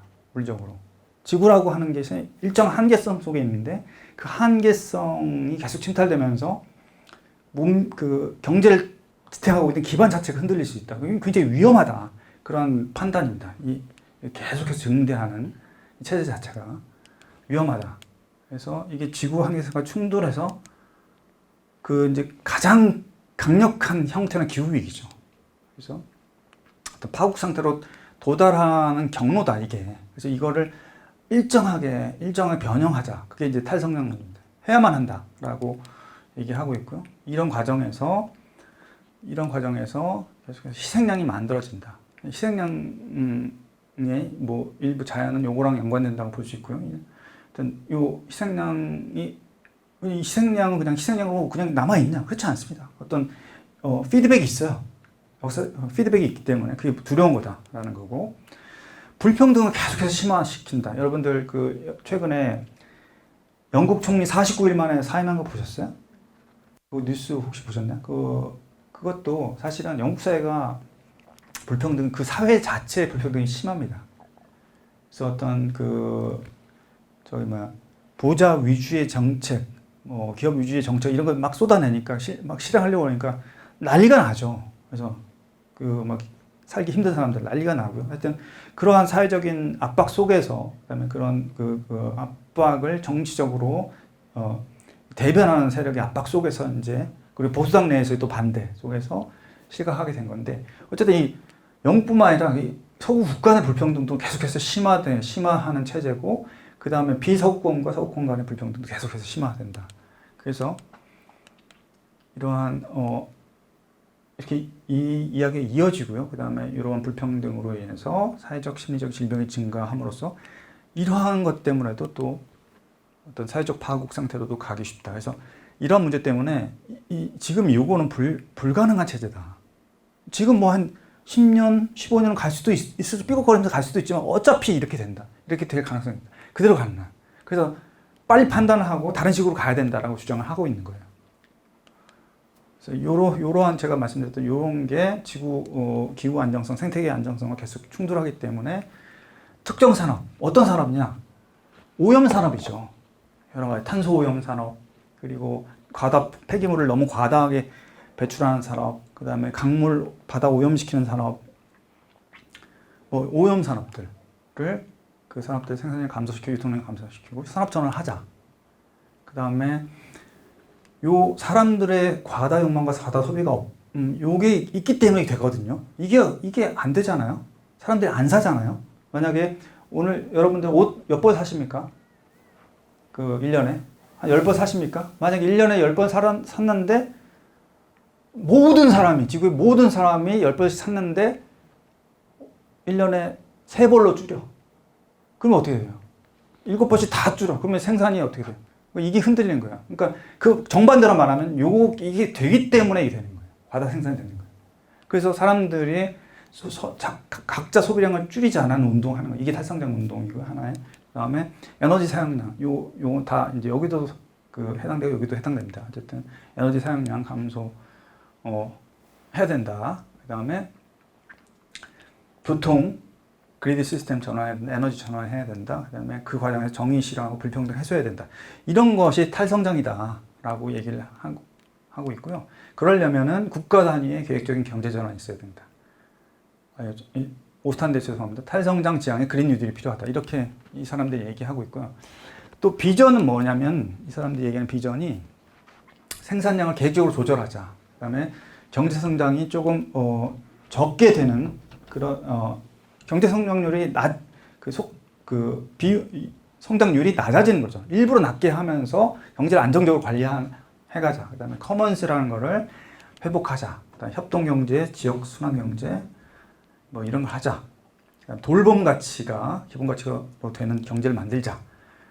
어떤 제안들이에요, 전부. 그다음에 소박하게 사는 즐거움, 저소비, 저비용, 저부담. 환경이 저부담을 준다는 거예요. 로우 테크놀로지 이런 걸로 살자. 노동 시간 줄이고요. 더 많이 향유하자. 더 온전한 삶을 살자. 더 충만감 있는 삶을 살자. 이런 식의 사회 비전을 어떤 번영의 비전을 제시하는데 가치를 보면 오염 배출 사기업에 대한 일정한 통제의 가치, 그다음에 삶의 공동체성을 회복하자는 가치, 그다음에 새로운 번영 비전을 공유하고 또 실천하자는 가치, 이런 가치입니다. 정책을 보면은 디그로스라는 책에 나오는 건데 5가지 정책이 동시에 진행돼야 된다 이렇게 얘기하는데, 하나는 공공금융제도입니다. 녹색금융이라고 해도 되는데 자원세, 탄소세 이런 걸 통해서 자금을 확보해야 된다. 정부 자금을. 그다음에 녹색은행을 설립하자 이런 얘기를 하고요. 그다음에 이 돈을 왜 이걸 모읍니까? 그린 뉴딜 하기 위해서. 산업 전환, 새로운 산업으로의 체질 전환을 하고 거기 새로운 산업에 투자하는 그 투자금이죠. 그다음에 녹색 일자리를 창출하기 위해서 필요한 거고요. 또 하나는 이런 사회적 자금을 만들어서 UBI라고 하면은 Universal Basic Income, 예, 보편의 기본 소득입니다. 기본 서비스, 돌봄 소득인데 이러한 그 사람이 이 사회에 소속됐다는 이유만으로 지급받는 돈들, 지급받는 서비스들 이런 것들을 제도화하자라고 얘기하고 있고요. 만약에 이런 게 되잖아요. 그러면은 많은 시간 내가 노동할 필요가 없어요. 그러면 노동 시간도 단축해 가면서 할 수 있다. 그리고 이렇게 노동 시간이 단축되면 또 그 나머지 시간에 이런 커먼스 회복 활동을 하는데 사람이 투여될 수 있고요. 그 과정에서 이런 것도 살아날 수 있다. 하여튼 요 5가지가 다 이렇게 동시다발적으로 추진돼야 된다고 제안하고 있습니다. 하여튼 소개를 드리고요. 또 하나 탈성장론 하면은 이렇게 오해하기가 쉬워요. 그 경제 규모를 다 줄이자? 그럼 모든 산업부문을 다 줄이자는 그런 얘기야? 다 생산량을 다 줄이자는 얘기야? 소비를 줄이자는 거니까? 의복 얘기, 아까 말씀드렸습니다만, 의복이 아니라 다 하자는 거야? 그런 얘기야? 라고 질문하기 쉬운데, 그게 아니라 이 사람들의 이야기는 이런 화석연료 산업, 화석연료를 연소하는 발전소, 전용기, 무기, SUV, 공장식 단장로, 이런 것들을 줄이자. 이런 것들을 계속 줄이자. 이런 일부를 줄이자는 거예요. 그리고 다른 일부, 필수재를 생산하는 산업을 늘리고, 이거 늘리자는 거예요. 재생에너지 생산하는 발전 시설들 늘리고, 공공의료 늘리고, 돌봄 서비스 같은 서비스 늘리고, 친환경도 늘리고, 이거는 성장시키자는 거야. 이거는 탈성장시키고. 그러니까 선택적인 감축 경제를 제안하고 있는 거고요, 이 사람들이. 그리고 동시에 이런 프로그램과 함께 물질 에너지 소비량, 소비자들이 자기의 소비량을 감소하는 것을 같이 해줘야 된다. 새로운 그 번영, 좋은 삶에 대한 생각의 전환과 더불어 이렇게 해줘야 된다고 생각하고요.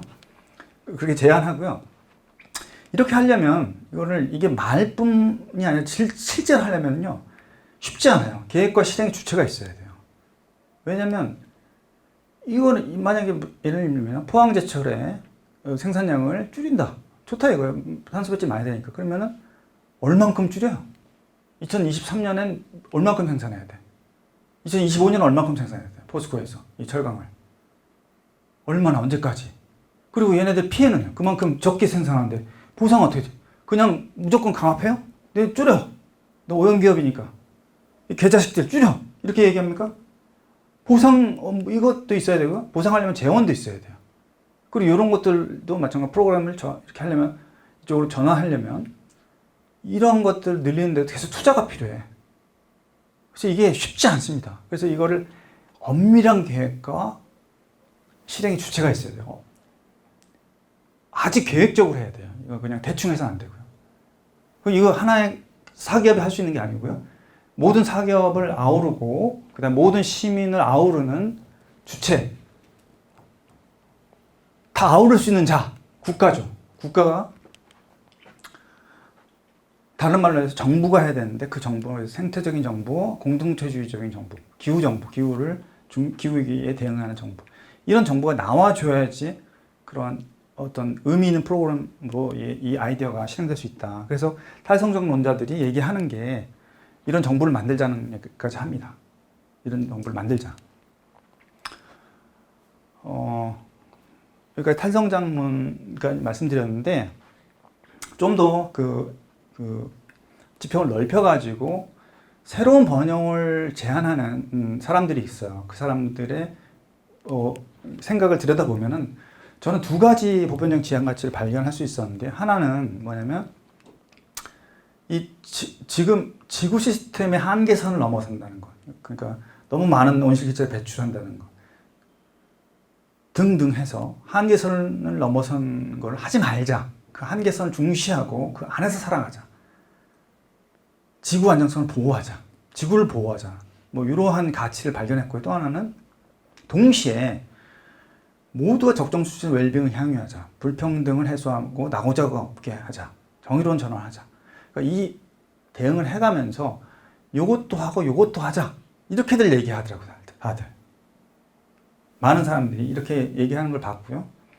근데 선진 자본주의 체제에서는 요걸 하려면 요런 보편적으로 얘기하는 요 지향 가치를 동시에 성취하려면 탈성장 지향의 계획적인 대규모 사회 전환이 있어야 된다. 이게 사실은 이제 대규모 사회 전환이라고 하면 이거를 그린 뉴딜이라 합니다. 한국적 맥락에서는 한국은 여기에 속하기도 하고 한국적 특유의 맥락이 있어. 탈근대적인 자연관, 인간관, 그다음 번영 비전이 반드시 나와줘야 된다. 이렇게 되려면요. 이렇게 생각하고요. 좀 지루한가요? 제가 마지막으로 준비한 이제 구미시와 특히 연관돼 가지고 한국 산업도시의 새로운 번영을 위해서 산업도시가 지금 시대에 새로운 번영을 모색해야 한다면, 만약에 새로운 번영을 모색해야 한다는 것이 인정된다면, 그것을 가치 있게 생각한다면, 모색이 꼭 필요하다고 생각할 수 있다면, 그걸 전제한다면, 그럼 어떤 번영일 거냐 하는데 영감을 주는 몇 가지 세계적 흐름을 소개하는 것으로 하겠습니다. 왜냐면 제가 감히 그 영감을 다 드릴 수 있겠습니까? 저는 그런 능력이 안 되고요. 그 영감을 주는 세계적 흐름을 소개하는 것으로서 제 역할을 다하고자 하는데요. 한 가지 그 전에 이제 구체적으로 세계적 흐름은 세 가지를 준비했는데, 그걸 얘기하기 전에 요 기후 위기나 뭐 인류세의 생태 위기나 이런 게 거대한 위기가 하나의 거대한 기회이기도 하다. 이 점을 말씀드리고 싶어요. 세계 전체도 그렇고 한국 전체도 그렇고 한국 산업도시도 그렇고 구미도 그렇다. 이게 하나의 기회이기도 하다. 이걸 기회이기도 하다는 것을 잘 보여주는 자료가 스코틀랜드 기후변화법이라고 보이는데요. 여기 보면 이런 것들이 나옵니다. 이런 걸 해야 된다는 거예요. 기후변화 대응을 해야 되는데 이거 당연하잖아요. 저탄소. 그런데 이런 걸 하자는 거예요. 사회적 지속가능한 일자리 지원한다. 일자리를 만들어낸다. 노동 얘기를 해요. 불평등과 가난 해소에 도움되는 경제적 조건을 하자. 그러니까 이게 뭐냐면은 이게 기후위기 대응해서 새로운 시대로 새로운 사회로 나아가자는 그 흐름 속에서 이러한 새로운 기회들이 열린다는 거예요. 그렇게 볼 수 있다는 거고요. 그래서 제가 앞에 한국 국회에서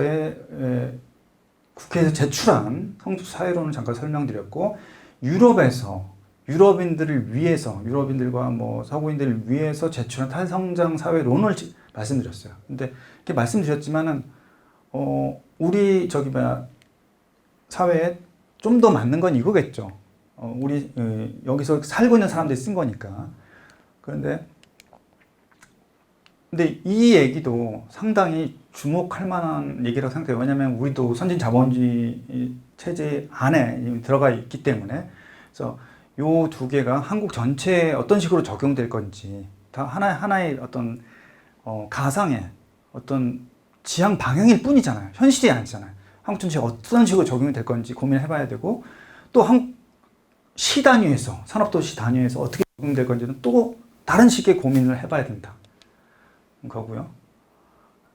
그런 점을 말씀드리고 영감을 주는 세계적 흐름 세 가지를 제가 제안드리고 마치겠습니다. 하나는 C40, C40 기후위기 대응 도시라는 그 조직이 있어요. 시장들의 네트워크가 있어요. 소개시켜드리고, 15번 도시 들어보셨어요?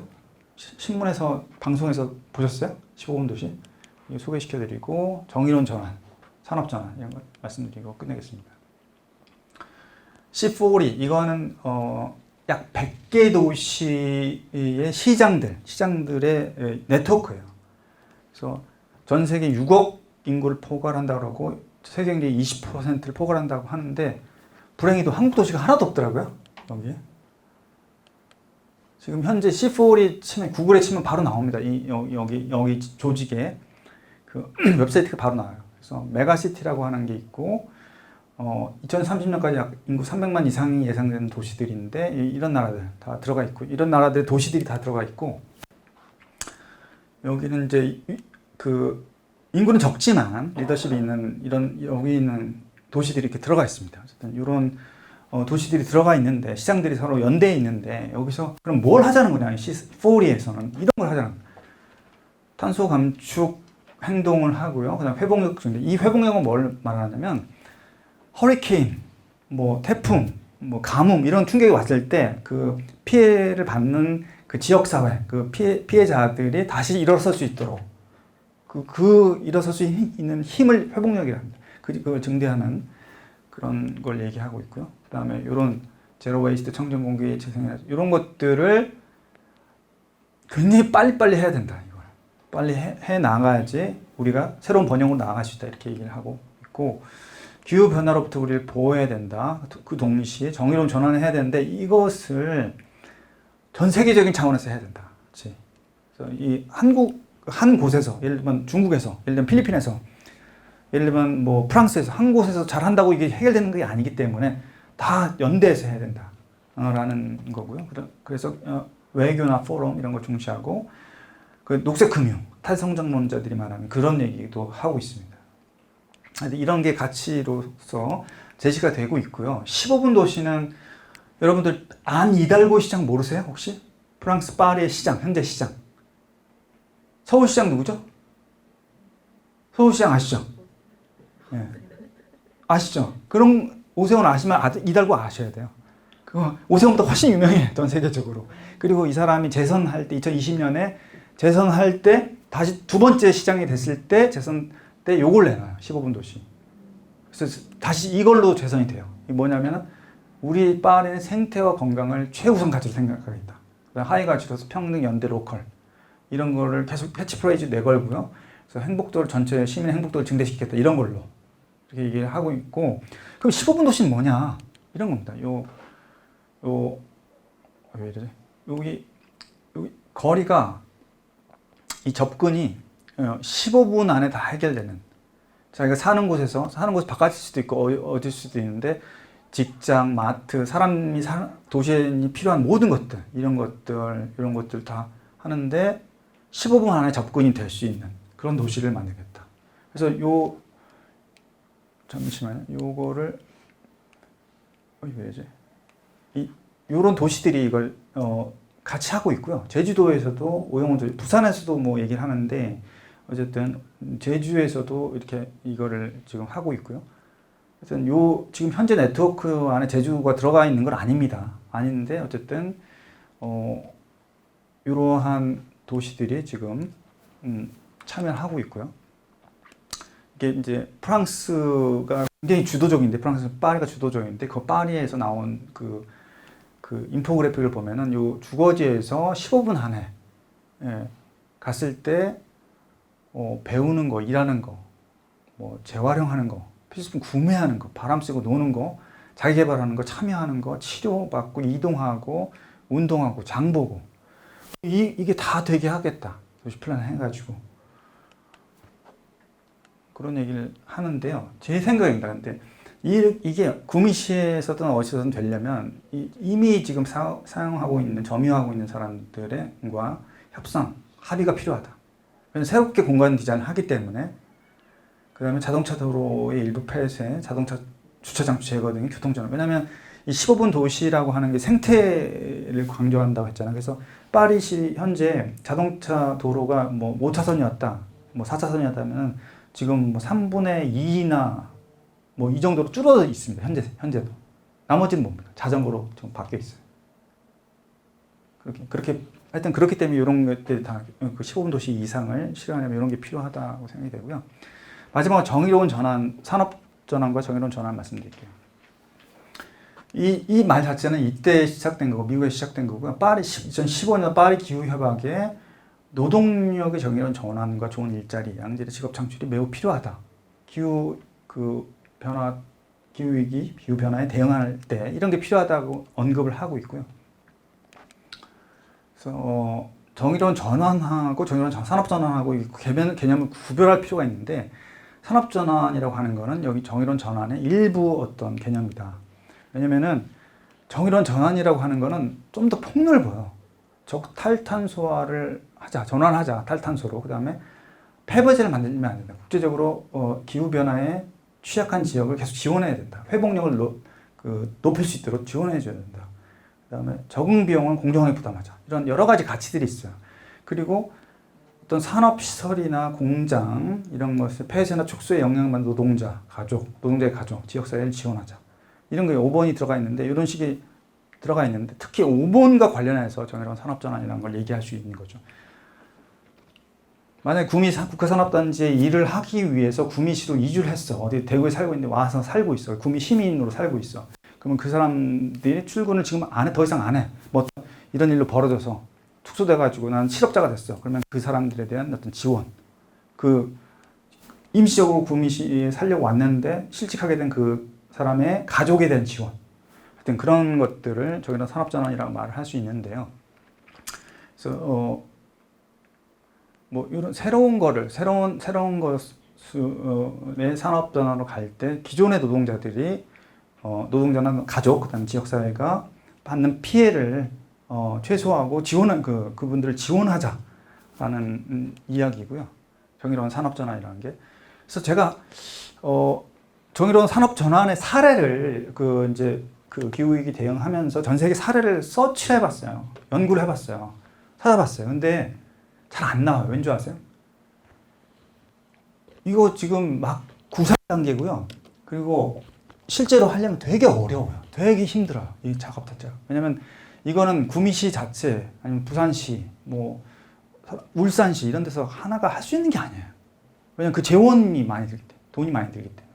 그래서 그런데 필요하다고 생각하거든요. 그래서 제가 한번 여러 가지 문서를 보고 상상을 해가지고 자동차와 전자산업의 정의로운 산업전환이 어떻게 될 건지를 한번 상상해 봤어요. 그래서 한번 들어주십시오. 상상을. 네, 한번 들어주시면. 자, 현대자동차랑 구미에 있는 어떤, 전자는 구미를 생각해 주시고, 자동차는 현대자동차, 울산을 생각해 주시는데, 그 도시에서 특정 기업이 계획적으로 감산해요. 생산량을 줄여나가. 그래서 탄소 배출을 저감해.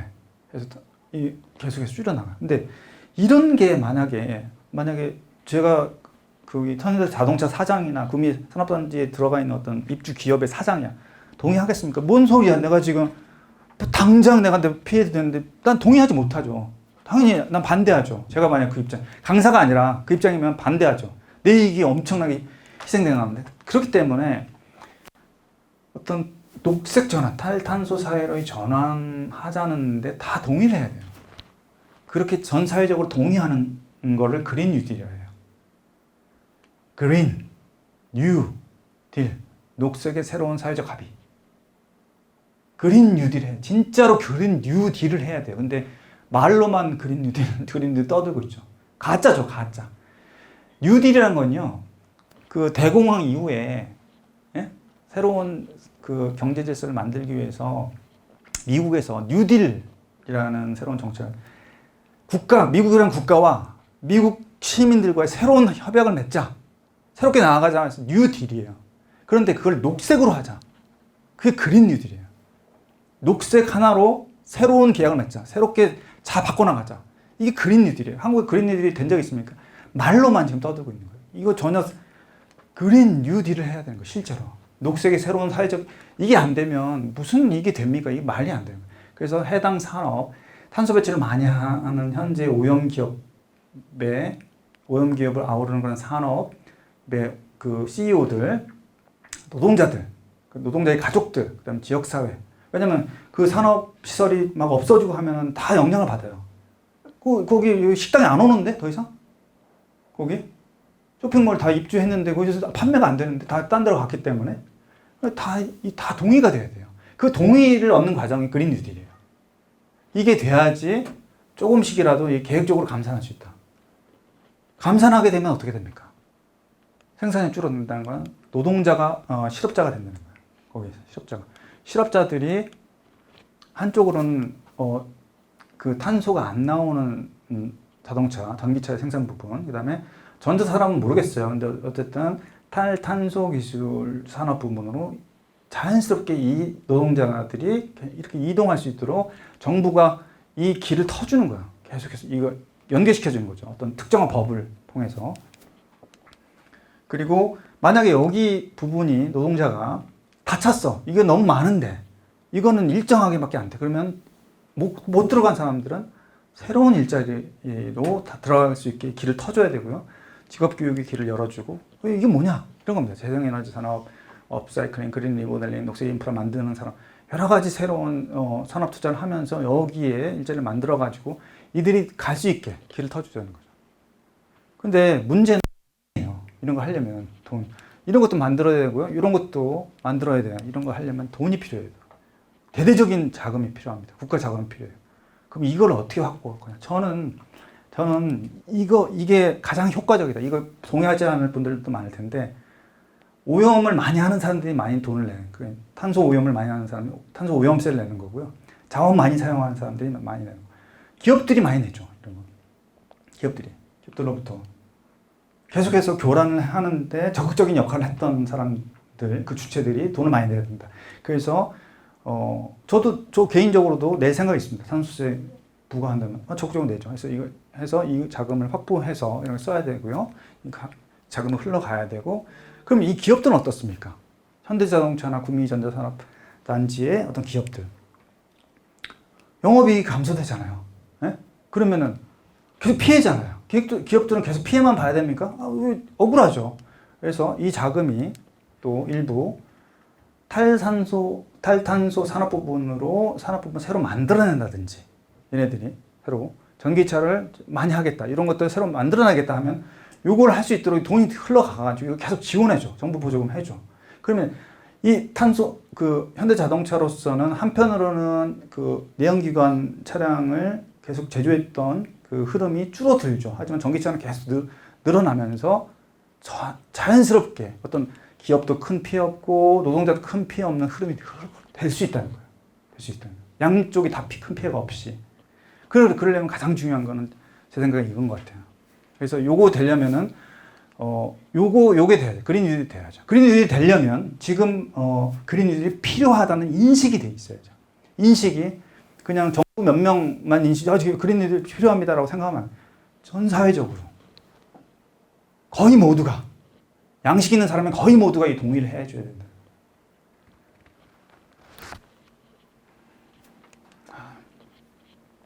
수출용 그러면 생산량도 줄이자는 말인가요? 저는 수출 의존도가 줄어드는 경제가 필요하다 생각하고요. 그래서 구미 지금 시로 다시 돌아가가지고 이런 것들이 많이 들어와 있는데 여기 지금 앞서 말한 것이 조금 일부 적용될 수 있지 않을까 만약에 현실화되면 맞습니다. 뭐예요? 네? 이 숫자는 뭐예요? 아 그거는 이제 그겁니다. 기업 업체 거기 들어와 있는 산업 부분에 업체 수고요. 그래서 제가 마무리 발언할게요. 총 4강인데 좀 이렇게 위기에 대한 얘기, 전환에 대한 얘기 했는데요. 마무리 발언으로 자꾸 지금 제 얘기가 조금 낯설고 또는 껄끄럽고 이런 분도 계실 텐데 어쨌든 일부라도 수용하실 수 있다면 자꾸 이런 얘기를 듣고 읽고 떠들고 토론하고 비판하고 생각해보고 우리 자신을 해체하고 재구성해 나가자. 근대적인 어떤 욕망이나 어떤 세계관 이게 너무나 깊이 들어와 있어요. 우리 안에. 그래서 해체하고 재구성해 나가는 게 반드시 필요하다. 그리고 이런 생각을 나눌 소그룹을 만들거나 거기에 가입해서 나 혼자만이 아니라 어떤 토론 모임 이런 것들에 적극적으로 가입해서 발전시켜 나가자. 그런 얘기를 드리고요. 마치도록 하겠습니다. 감사합니다.